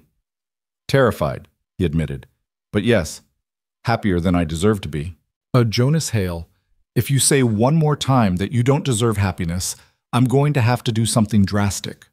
"Like what?" "Like kiss you until you believe me." Jonas smiled, that slow, genuine smile that transformed his whole face. "I think I might need a lot of convincing." "Good thing we have a lifetime for me to convince you then." They went inside as full darkness fell, leaving the remnants of the celebration behind. Their wedding night was tender and hesitant, both of them navigating new territory with care and patience. Jonas was gentle, almost reverent, treating Eden like something precious that might break. She showed him with touches and whispers that she was strong enough for his love, patient enough for his fears, steady enough to weather whatever storms might come. Afterward, they lay tangled together in Jonas's bed, their bed now, listening to the night sounds of the prairie through the open window. "I keep waiting for something to go wrong," Jonas admitted in the darkness, "for this to be taken away like everything else was." "Nothing's going to go wrong," Eden said firmly, though she knew she couldn't actually promise that. Life was uncertain, unpredictable, but she could promise this. Whatever comes, we face it together. That's what marriage means. Jonas pulled her closer, his lips against her hair. "I love you, Eden Hale." The name, her new name, sent a thrill through her. "I love you too." The weeks that followed were a golden time. Summer faded into early autumn, painting the prairie in shades of gold and amber. Eden and Jonas fell into an easy partnership, working the ranch together, building a life that honored the past while embracing the future. Jonas still had difficult days, times when grief would overwhelm him and he'd need to withdraw. But he always came back to Eden, always let her in eventually, slowly learning that showing vulnerability wasn't weakness, but trust. They rode out to the graves one afternoon in late September. Eden had been wanting to visit but had waited for Jonas to be ready. The site was on a gentle hill overlooking a creek, different from the one that had nearly taken Jonas's life, with 3 simple headstones marking where Mary, Sarah, and Thomas were laid to rest. Jonas stood silent for a long time, just staring at the stones. Eden waited patiently, letting him have whatever time he needed. "I used to come here every week," he finally said. "Just sit and talk to them. Tell them about the ranch, about stupid things like the weather or the cattle, but after a while it felt like I was just talking to ghosts, like I was holding on to something that was already gone." "They're not gone," Eden said softly. "They're part of you, part of what made you who you are. I want them to know about you." Jonas looked at her, his eyes bright with unshed tears. "I want them to know that you saved me, that you gave me a reason to keep living instead of just surviving." Eden moved to stand beside him, taking his hand. Together they stood in silence, the autumn wind rustling through the grass, the sun warm on their faces. "I think they know," Eden said finally. "I think they've been watching over you all this time, waiting for you to be ready to live again." 2 months after the wedding, on a crisp November morning, Eden woke feeling strange. Not sick exactly, but different. She lay still for a moment, taking inventory of her body, trying to understand what had changed. Then realization dawned, and her hand moved to her stomach with wonder and terror mixed together. She waited until she was sure before telling Jonas. 3 weeks of missed courses, morning queasiness that she hid as best she could, changes in her body that she recognized from helping neighbors through pregnancies back in Philadelphia. When she was certain, she chose her moment carefully. They were in the kitchen after supper, Jonas reading through ranch ledgers while Eden mended a shirt. The lamplight was warm, the house peaceful around them. "Jonas," she said quietly, "I have something to tell you." He looked up, immediately alert to something in her tone. "What is it? Are you all right?" "I'm fine. More than fine." She set down her mending, her heart pounding. "I'm expecting a baby. Our baby." The color drained from Jonas's face. He stood abruptly, the chair scraping harsh against the floor, and Eden saw naked terror flash across his features. "No!" The word came out strangled. "No, that's not... You can't... Jonas, you could die." His voice rose, panic evident now. "Childbirth is dangerous. Women die. Babies die. I can't go through that again. I can't lose you." Eden stood and moved toward him, but he backed away, his breathing rapid and shallow. She recognized the signs of a man on the edge of complete panic. "Jonas, listen to me." "No, you listen," his voice cracked. "Mary was healthy, strong. She'd already given birth twice with no problems. And still..."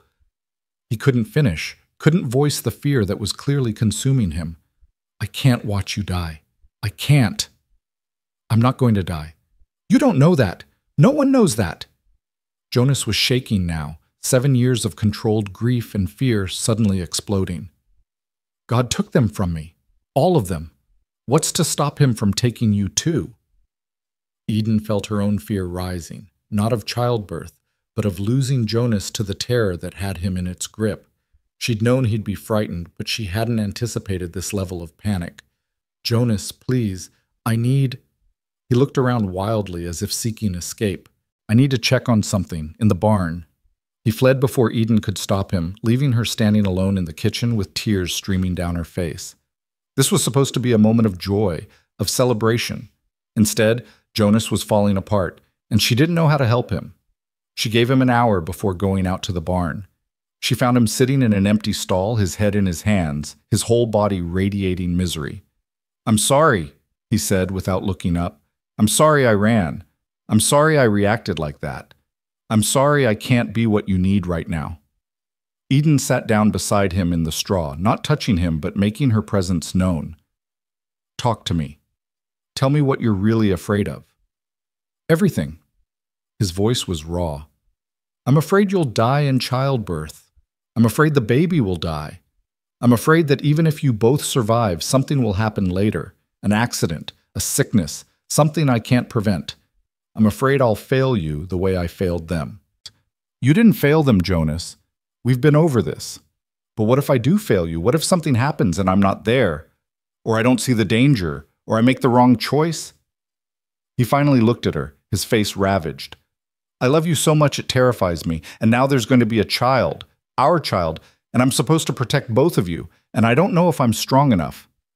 Eden took his hand, holding it firmly.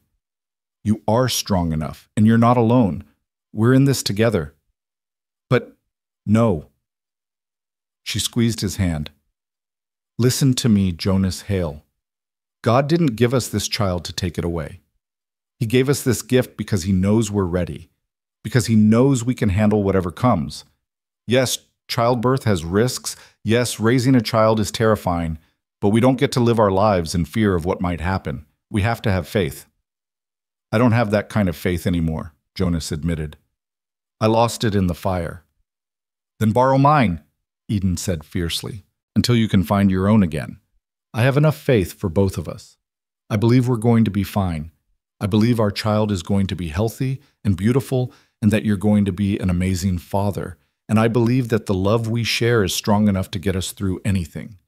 Jonas was crying now, silent tears tracking down his face. What if I lose you? You won't. But what if I do? Then you'll survive it, because you're stronger than you think. Eden moved closer, putting her arms around him. But you're not going to lose me, Jonas. I'm too stubborn to die, remember? I dragged you out of a flooded creek. I fought my way into your heart despite all your walls. You think I'm going to let something as natural as childbirth defeat me? A sound that was half laugh, half sob escaped him. You're remarkable. I'm determined. There's a difference. She pulled back to look at his face. I need you with me on this. I need you to believe we're going to be all right, or at least pretend to believe until it becomes true. Jonas took a shuddering breath, visibly trying to pull himself together. I'll try. God knows I'll try. But Eden, you have to promise me something. What? Promise me you'll be careful, that you'll rest when you need to, that you'll let me take care of you, and that if anything feels wrong, anything at all, you'll tell me immediately. I promise. He pulled her close then, holding her with desperate tenderness, one hand moving to rest on her still flat stomach where their child grew. I'm going to be a father again, he whispered, as if testing the words. Yes, you are. I don't know if I remember how. Neither do I, since I've never been a mother. We'll figure it out together. They sat in the barn for a long time, Jonas's hand on Eden's stomach, both of them adjusting to this new reality.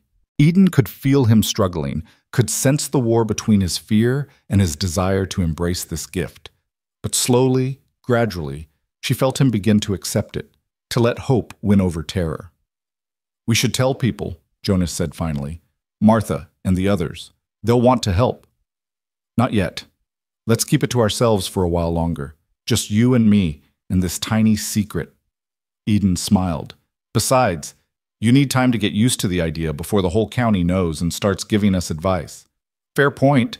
Jonas helped her to her feet, brushing straw from her dress with careful attention. Are you tired? Do you need to rest? Should you even be out in the barn? Eden laughed despite everything. Jonas, I'm pregnant, not made of glass. I'm going to keep working and living normally for months yet. But, no buts. I'll be sensible, I promise. But I'm not going to spend the next 7 months wrapped in cotton wool. He nodded reluctantly, though she could see the worry already settling into permanent residence in his eyes. The next months were going to be challenging for both of them, she realized. Her body would change and grow, preparing to bring new life into the world.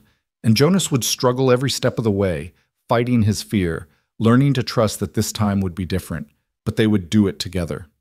That was what mattered.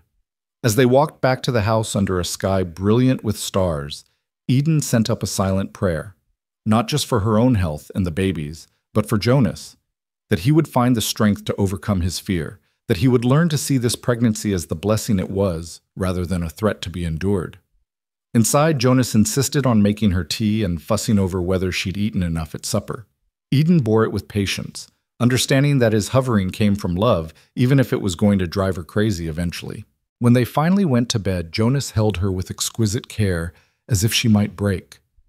I love you, he whispered into the darkness. Both of you. Eden's heart swelled. It was the first time he'd acknowledged the baby as a real person, a real presence in their lives. It was a start. We love you too, she whispered back, already imagining the family they would become. The winter that followed was both the longest and shortest of Eden's life. Her body changed day by day, her waist thickening, her movements becoming slower and more careful as the baby grew inside her. And Jonas watched over her with an intensity that was equal parts touching and exhausting. He wouldn't let her lift anything heavy. He insisted she rest every afternoon. He triple-checked the stovepipe every single day, his fear of fire bordering on obsessive. Eden understood the root of his anxiety, but by her 5th month she was ready to scream with frustration at his constant hovering. "Jonas, I'm going to the chicken coop to collect eggs," she announced one February morning, pulling on her coat. "I'll do it." He was on his feet immediately, reaching for his own coat. "You're already doing the morning feeding. I can collect eggs." "But the path is icy. You could slip." "Then I'll walk carefully." Eden tried to keep the irritation from her voice. "I'm pregnant, not an invalid. I need to move, to do things, or I'm going to lose my mind." Jonas's face tightened with worry and frustration. "I'm just trying to keep you safe." "I know. But Jonas, you can't protect me from everything. You can't control every moment of every day to prevent something bad from happening." She moved closer, softening her tone. "I know you're scared, but you have to let me live my life. What if something happens while you're out there alone? Then you're 50 feet away and will hear me call." Eden took his hand, placing it on her rounded stomach where the baby was currently doing acrobatics. "Feel that? Our child is strong. I'm strong. We're going to be fine." Jonas's expression cracked, revealing the raw fear beneath. "I can't lose you, Eden. I can't." "You won't. But you can't keep me locked in this house like a prisoner either. That's not living. It's just another kind of dying." The words hit home. She saw Jonas flinch, saw him recognize the truth in what she said. He'd spent 7 years barely living, and now he was in danger of forcing the same half-life on her. "I'm sorry," he said finally, his voice rough. "I know I'm being impossible. Every time you're out of my sight, my mind goes to dark places." "I know, but you have to fight that. For me, for the baby, for yourself." Eden squeezed his hand. "How about this? I'll take the bell. If I need anything, I'll ring it and you'll come running." They'd hung a large bell near the back porch for emergencies. It seemed to ease Jonas's mind, and he nodded reluctantly. Eden collected her eggs without incident, rang the bell experimentally when she was done just to show him it worked, and was rewarded with Jonas appearing in the doorway in seconds, wild-eyed with panic until he saw her smiling. "Just testing," she called, and saw relief and exasperation war on his face. Martha visited regularly as Eden's pregnancy progressed, bringing advice and company and blunt observations about Jonas's hovering. "You're going to drive that poor woman to distraction," she told him one afternoon while Eden was resting. "I've had 4 babies, Jonas Hale, and not once did my husband treat me like I might shatter at any moment." "Your husband didn't—" Jonas trailed off, unable to finish. "Didn't lose his first wife?" "No, he didn't." Martha's voice softened. "But that doesn't mean he wasn't scared. Every man is scared when his wife is carrying. It's natural. But you can't let that fear poison what should be a joyful time." "I'm trying. Try harder. Eden needs a husband, not a warden. She needs your support, not your constant anxiety." Martha fixed him with a stern look. "That baby is going to be here in a few months. You need to get your fear under control before then, or you're going to be a wreck of a father." Jonas took the criticism better than Eden expected. That evening, he sat her down at the kitchen table, his expression serious. "I'm going to do better," he said. "I can't promise I won't worry, because I will. But I'll try to trust more, to remember that you're strong and capable, and that God didn't bring us together just to tear us apart." "Thank you." Eden reached across the table to take his hand. "I know it's hard for you, but we're going to get through this together." As winter gave way to early spring, Eden's belly grew round and heavy. The baby was active, kicking and turning, and Eden would often guide Jonas's hand to feel the movements. She watched his face during those moments, saw the wonder and terror mixed together, saw him slowly bonding with the child he was so afraid to lose. "What if I don't know what to do?" he asked one night, his hand spread across her stomach as the baby kicked enthusiastically. "What if I've forgotten how to be a father?" "You haven't forgotten. And even if you had, this baby will teach you all over again." Eden covered his hand with hers. "Besides, I don't know what to do either. We'll figure it out together, making mistakes and learning as we go. I want to be a good father. I want to do right by this child. You will. You already love this baby so much you're terrified of losing it. That's the foundation of good parenting right there. They'd prepared a nursery in the room that had once been Sarah's. Jonas had been reluctant at first, the memories too painful, but Eden had gently insisted. They cleaned it together, painted the walls a soft cream color, and brought in a cradle that Luke had built as a gift. Eden sewed tiny clothes and blankets while Jonas made a rocking horse, his hands remembering the skill even as his heart wrestled with the echoes of the past. Thomas loved his rocking horse, Jonas said one evening, smoothing the carved mane with careful attention. He'd ride it for hours, making up stories about adventures and battles. Tell me about him. Eden had learned that encouraging Jonas to talk about his first children helped ease his fear about the new one. What was he like? Jonas smiled, that bittersweet expression of remembered joy. He was fearless, always climbing things he shouldn't, exploring places he'd been told to stay away from. Mary used to say he'd either become a great explorer or break his neck trying. His voice caught. He was only 4. So young. So much life ahead of him. And Sarah? Sarah was the opposite, cautious, thoughtful. She'd plan everything carefully before trying it, but once she decided to do something, she was unstoppable. Jonas set down his carving tools. I miss them every day, some days more than others. But lately, he paused, searching for words. Lately, the missing doesn't hurt quite as much. It's like I can finally remember them with love instead of just pain. That's healing, Eden said softly. That's what they would want.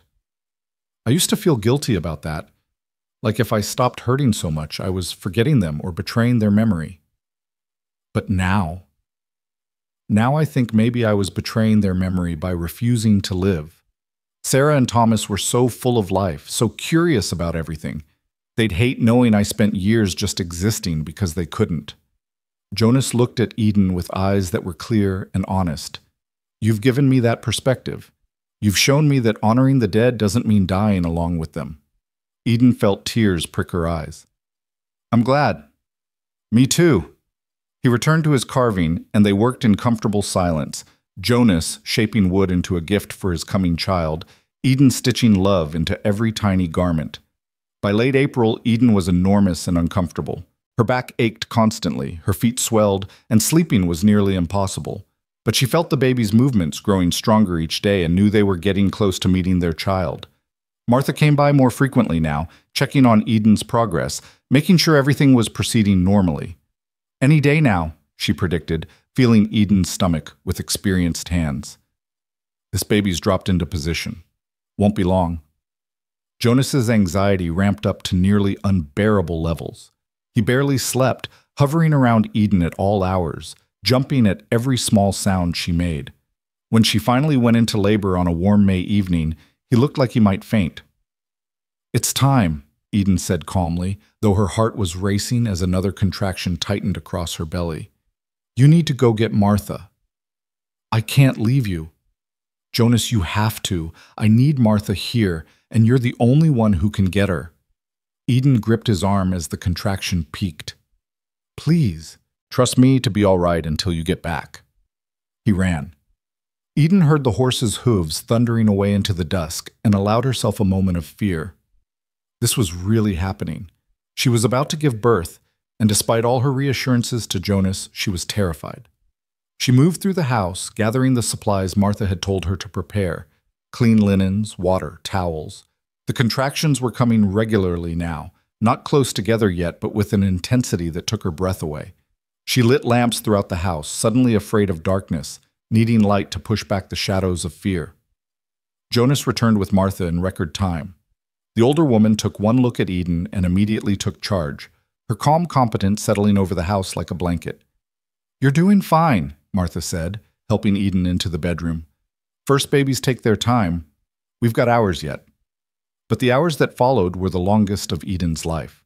The contractions grew stronger, closer together, waves of pain that seemed to consume everything.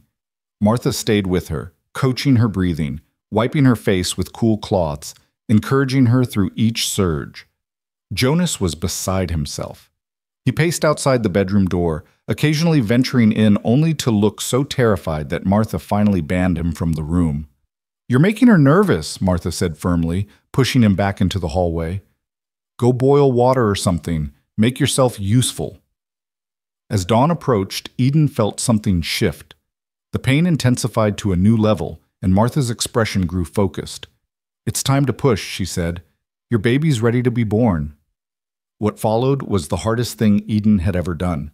Her body seemed to tear apart and remake itself with each push, pain beyond anything she'd imagined.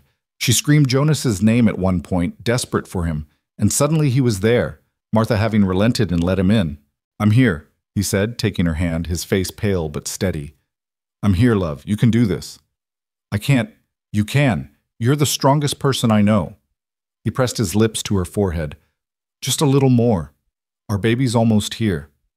Eden pushed with everything she had, drawing on reserves of strength she didn't know she possessed. And then, as the first rays of sunrise spilled through the bedroom window, a new sound filled the house. A baby's cry. Strong and lusty and perfect. "It's a boy," Martha announced, her voice thick with emotion. "A beautiful, healthy boy." Eden collapsed back against the pillows, exhausted beyond measure but filled with a joy so intense it hurt. Martha cleaned the baby quickly and placed him in Eden's arms, a tiny, perfect being with a shock of dark hair and eyes that would be blue like his father's. Jonas stood frozen, staring at the baby as if he couldn't quite believe he was real. Eden saw tears streaming down his face, saw him trembling with emotions too big for words. "Jonas," she said softly, "come meet your son." He moved slowly, as if in a dream, sinking onto the edge of the bed. His hands shook as he reached out to touch the baby's tiny face, tracing the delicate features with one finger. "He's perfect," Jonas whispered. He's ours." Eden shifted the baby so Jonas could see him better. "Do you want to hold him?" Jonas looked terrified at the prospect, but nodded. Eden carefully transferred the baby into his father's arms, showing him how to support the tiny head. The moment the baby settled against Jonas's chest, something in him broke open. He bent over their son, his shoulders shaking with silent sobs. 7 years of grief and fear and guilt finally releasing in the presence of this new life. "I'm sorry I was so scared," he said through his tears. "I'm sorry I couldn't just be happy about you coming. But you're here now, and you're safe, and your mother is safe, and I promise, I'm going to be the best father I can be." The baby made a small sound, one tiny hand escaping the blanket to wave in the air. Jonas caught it gently, marveling at the miniature fingers that wrapped around his own. "He's got a good grip," Jonas said, a note of wonder in his voice. "Strong. He's a fighter like his parents." Eden watched them together, her heart so full she thought it might burst. "What should we name him?" They'd discussed names but hadn't decided on anything definite. Jonas looked down at his son, considering. "William," he said finally. "William Thomas Hale. After my father and after Thomas. So he's connected to the family that came before, but he's his own person too." "William." Eden tested the name. "Will. I like it." Martha finished cleaning up and quietly let herself out, leaving the new family alone. Jonas carefully handed the baby back to Eden and stretched out beside them on the bed, creating a protective circle around his wife and son. "Thank you," he said quietly, "for fighting so hard to stay, for loving me when I didn't think I deserved it, for giving me this gift." We gave each other this gift. Eden leaned her head on his shoulder, exhausted but content. "We built this together." "I thought I was meant to live alone forever," Jonas murmured, his eyes on the baby sleeping peacefully in Eden's arms. "Until you taught me what love really is. Real love. The kind that doesn't run from fear but walks through it. The kind that doesn't give up when things get hard. The kind that saves someone from drowning and then saves them again every single day just by being present and refusing to let them quit on themselves." "That goes both ways," Eden said. "You saved me too. From a life of just surviving, from believing I wasn't worth fighting for. You gave me a home and a family and a love I didn't even know to hope for." They lay together as the morning sun climbed higher, painting the room in shades of gold. William slept between them, his tiny chest rising and falling with perfect rhythm. Eden felt Jonas's hand find hers, their fingers intertwining the way their lives had intertwined, tentatively at first, then with growing certainty, until they were bound together in a way that felt unbreakable. The days that followed were a blur of exhaustion and wonder. William proved to be a good baby, hungry and demanding, but settling well once fed and held. Eden recovered quickly, her body bouncing back with the resilience of youth, and Jonas transformed before her eyes. The hovering anxiety didn't disappear entirely, but it evolved into something healthier. He was attentive without being smothering, careful without being paranoid. He learned to change diapers with fumbling determination, to rock William to sleep with surprising grace, to recognize the different meanings behind each cry. Eden watched him one night, standing at the window with William against his shoulder, the baby's dark head tucked under Jonas's chin. He was swaying gently, humming a tune she didn't recognize, completely absorbed in his son. This was the man Mary had loved, she realized, the man who'd been buried under grief and guilt, but never truly lost. "What are you thinking?" Jonas asked, without turning around, somehow sensing her gaze. "That you're a natural at this." "I'm terrified every second," but he said it with a smile in his voice. "I keep expecting something to go wrong. But it's not, is it? Everything's going right." Jonas turned to face her, and in the lamplight his expression was peaceful in a way she'd never seen before. "Yeah, everything's going right." William grew steadily, hitting each milestone with determination. He smiled for the first time at 6 weeks, reaching up to grab Jonas's face while his father made silly noises. He laughed at 3 months, a belly laugh that filled the house with joy. He rolled over, sat up, started on solid foods, each development celebrated as the miracle it was. And with each passing day, Eden saw Jonas heal a little more. He started attending church again, holding William proudly while accepting congratulations from the community. He laughed more, worried less, lived more fully in each moment instead of constantly bracing for disaster. They visited the graves together one autumn afternoon when William was 6 months old. Jonas carried his son up the hill, standing before the 3 headstones with a peace that had been absent on previous visits. "Mary, Sarah, Thomas," he said quietly, "I want you to meet William. He's everything good in the world. And I want you to know that loving him doesn't mean I've forgotten you. It means I finally understand what you always tried to teach me, that life is precious, that love doesn't run out, that there's always room in your heart for more." Eden stood beside him, her hand on his shoulder, giving him the space to say what he needed to say. "I'm happy now," Jonas continued, his voice strong and clear. "Really happy, maybe for the first time since I lost you. And I think that's what you'd want. I think you'd like Eden. She's stubborn and brave, and she saved me when I was too broken to save myself. I think you'd love William and spoil him the way grandparents do. I think you'd tell me I'm doing okay." He was quiet for a long moment, and Eden saw his shoulders relax, as if some weight had finally been lifted. "Thank you," he said, "for the time we had, for the love you showed me, for teaching me that I'm capable of being a good husband and father. I'll never forget you, but I'm ready now to live fully again. I hope you understand." The wind rustled through the grass, and Eden could have sworn she felt a warmth in the air, a sense of blessing and release.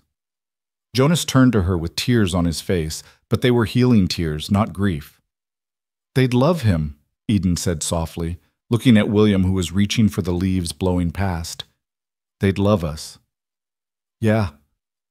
Jonas pulled her close, the 3 of them a complete unit. They would. As the seasons turned and William grew, the ranch flourished too.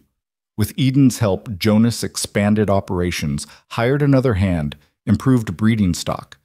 The house that had been so sad and neglected became warm and welcoming, filled with life and laughter. Eden's garden thrived, providing vegetables throughout the summer and preserves for winter. She baked bread that neighbors came to trade for, and her presence drew visitors who'd stopped calling during Jonas's years of isolation. The community embraced them fully, Martha became like a grandmother to William, teaching Eden the finer points of motherhood while regaling her with stories of her own children's antics. Luke and Sam were devoted uncles, teaching William to recognize horses and cows before he could even walk properly. Even Harriet Thornton softened, her initial suspicion transformed into genuine affection for the family Jonas had built. When William took his first steps at 11 months, lunging from Eden's arms to Jonas's with fearless determination, Eden saw her husband's face light up with pure joy. No fear, no anxiety, just a father's pride and delight in his son's achievement. "He's going to be walking everywhere now," Jonas said, scooping William up and tossing him gently in the air, rewarded with peals of laughter. "No more peace for us." "I wouldn't want peace," Eden replied, watching them together. "I want exactly this, the chaos and the noise and the mess. I want life, Les." That night, after William was asleep in his crib and they were lying in bed, Jonas pulled Eden close. "Do you remember that first day?" he asked, "when you stepped off the stagecoach and I tried to send you away?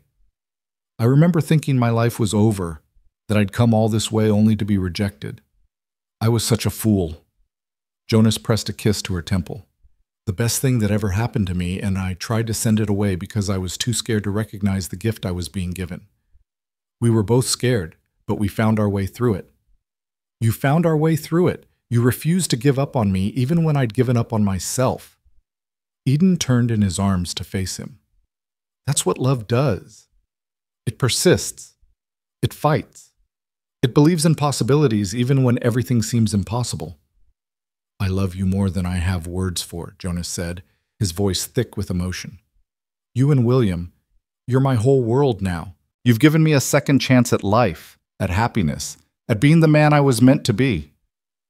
And you've given me a home, and a purpose, and a love that's bigger than anything I ever imagined." Eden kissed him softly. "We built this life together. This was God's plan all along, even when we couldn't see it." On a perfect summer evening, 2 years after William's birth, when their son was toddling around the yard chasing fireflies and laughing with uninhibited joy, Jonas and Eden sat on their favorite hill overlooking the ranch. The sun was setting in a spectacular display of color, painting the prairie in shades of gold and crimson. "Look at all this," Jonas said, his arm around Eden's shoulders. 2 years ago, I was alone in that house, convinced I'd never feel anything but grief again. And now you have everything." Eden leaned against him, watching William discover a butterfly and try to catch it with chubby, uncoordinated hands. "I thought I was meant to live alone forever," Jonas said quietly. "Thought that was my punishment for failing my first family. But you taught me something more important than I'd ever learned before." "What's that?" "That love isn't about deserving. It's not something you earn or forfeit based on your failures. Love is grace, freely given, impossibly generous, transforming everything it touches." He turned to look at her, his blue-gray eyes clear and honest. "You loved me when I was unlovable. You saw something in me worth saving when I couldn't see it myself. That's what love really is, not the romance or the passion, though we have plenty of that. It's the daily choice to believe in someone, to fight for them, to refuse to let them give up on themselves." Eden felt tears sliding down her cheeks. "You did the same for me. You gave me a home when I had nowhere to go.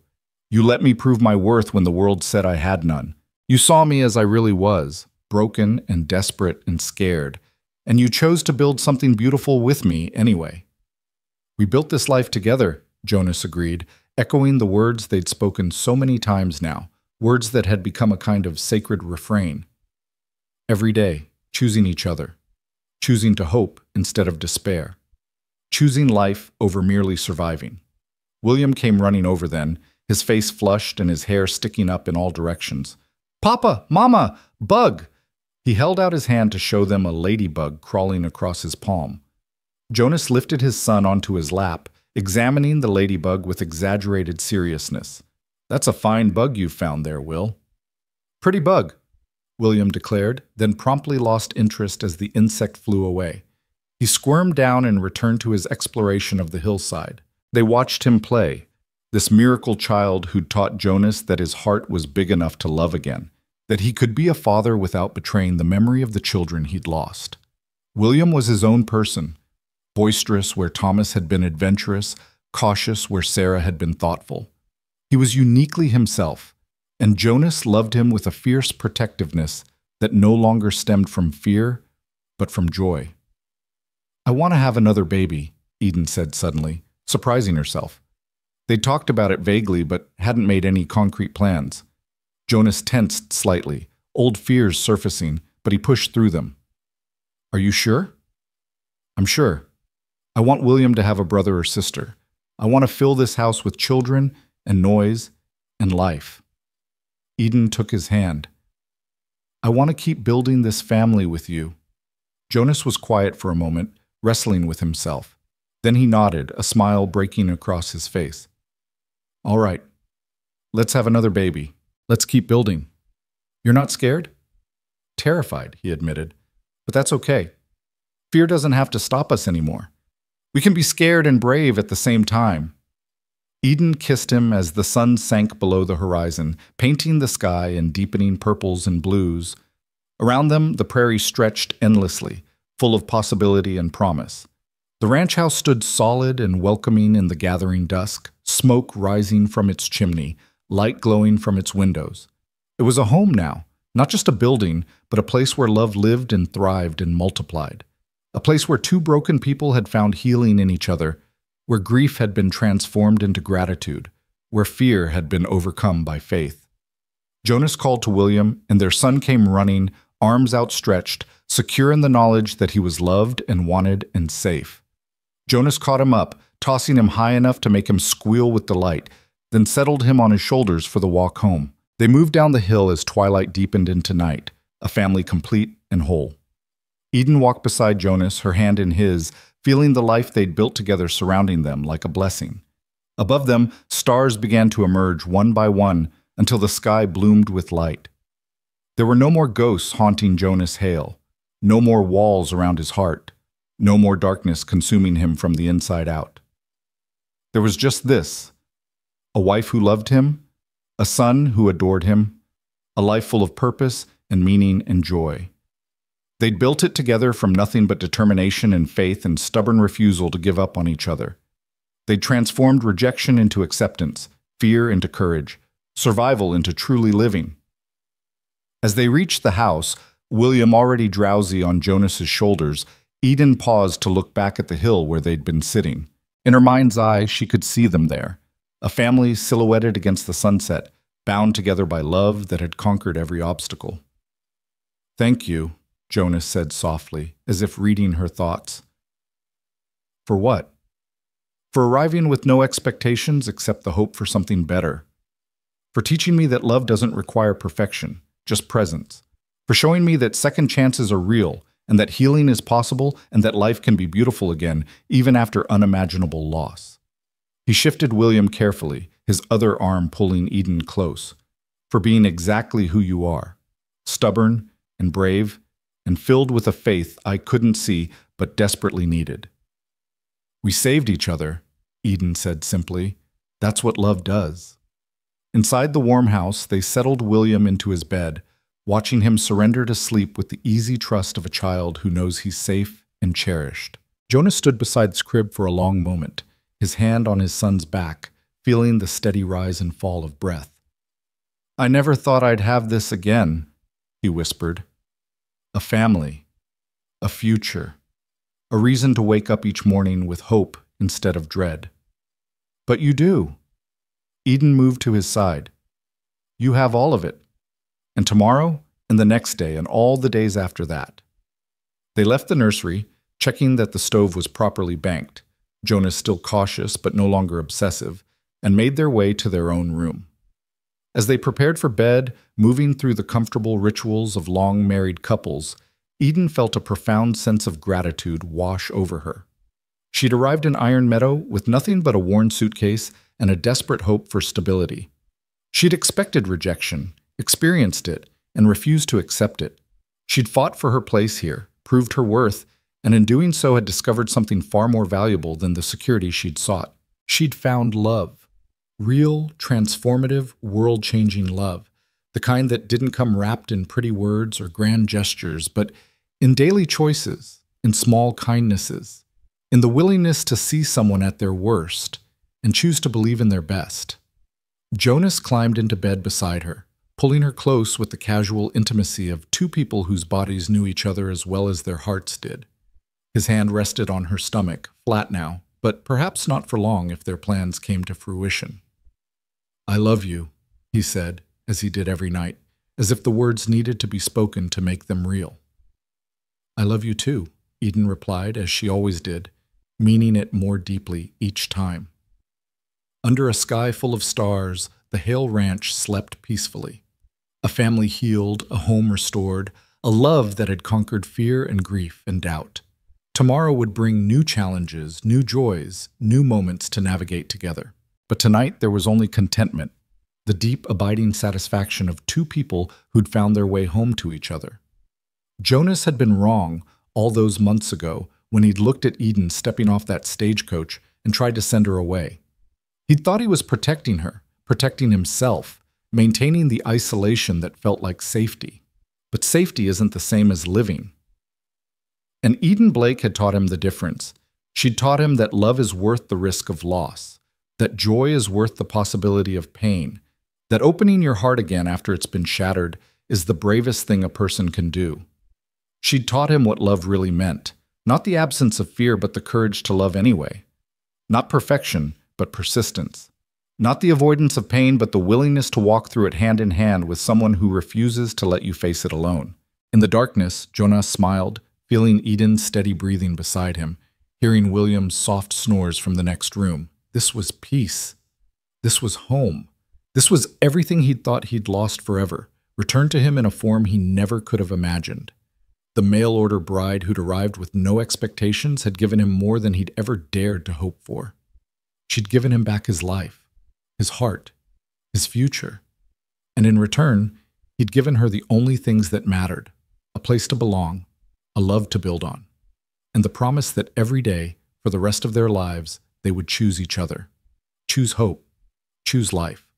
Together, they'd written a new story. Not one that erased the past or pretended tragedy never happened, but one that honored what came before while embracing what could still be. A story of redemption and resilience, of faith tested and strengthened, of love that refused to die even in the face of unbearable loss. It was a story that would continue tomorrow and all the tomorrows after that, written one day at a time by two people who'd learned that the most powerful kind of love is the kind that stays, through fear and grief, through doubt and desperation, through every storm and every sunset. The cowboy and the bride who'd expected nothing had found everything. And in finding each other, they discovered what love really meant, not the fairy tale version or the romantic ideal, but the real, messy, beautiful truth of two imperfect people choosing to build something lasting together. Their story didn't end with a wedding or even with William's birth. It continued in every sunrise they watched together, every meal they shared, every challenge they faced as partners. It lived in the laughter of their children, the strength of their community, the legacy they would leave behind. But on this night, as Eden drifted towards sleep with Jonas's arms around her, and their son sleeping peacefully nearby, the story had reached a perfect moment of grace, a moment that contained all the love and hope and promise of their future, wrapped in the hard-won peace of their present. They had built this life together. They had survived the fire that tried to consume them, Jonas's literal flames and Eden's figurative ones. They had emerged not unscathed, but stronger, not unchanged, but better, not without scars, but with wisdom earned through suffering and hope forged in the crucible of loss. This was God's plan all along, just as Eden had said. Two wounded souls finding each other across 1,000 miles of prairie, brought together by circumstances that seemed like endings but were actually beginnings.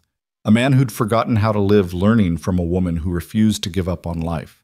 A woman seeking security discovering instead that love was the only real safety she'd ever need. Under the vast Montana sky, as another day ended and a new one prepared to dawn, the story of Jonas and Eden Hale settled into the steady rhythm of lives well lived and love deeply cherished. No more loneliness, no more doubt, no more fear strong enough to overcome the bonds they'd forged. Just love, pure, persistent, powerful love that had taught them both what it really meant to be alive, and that in the end was everything.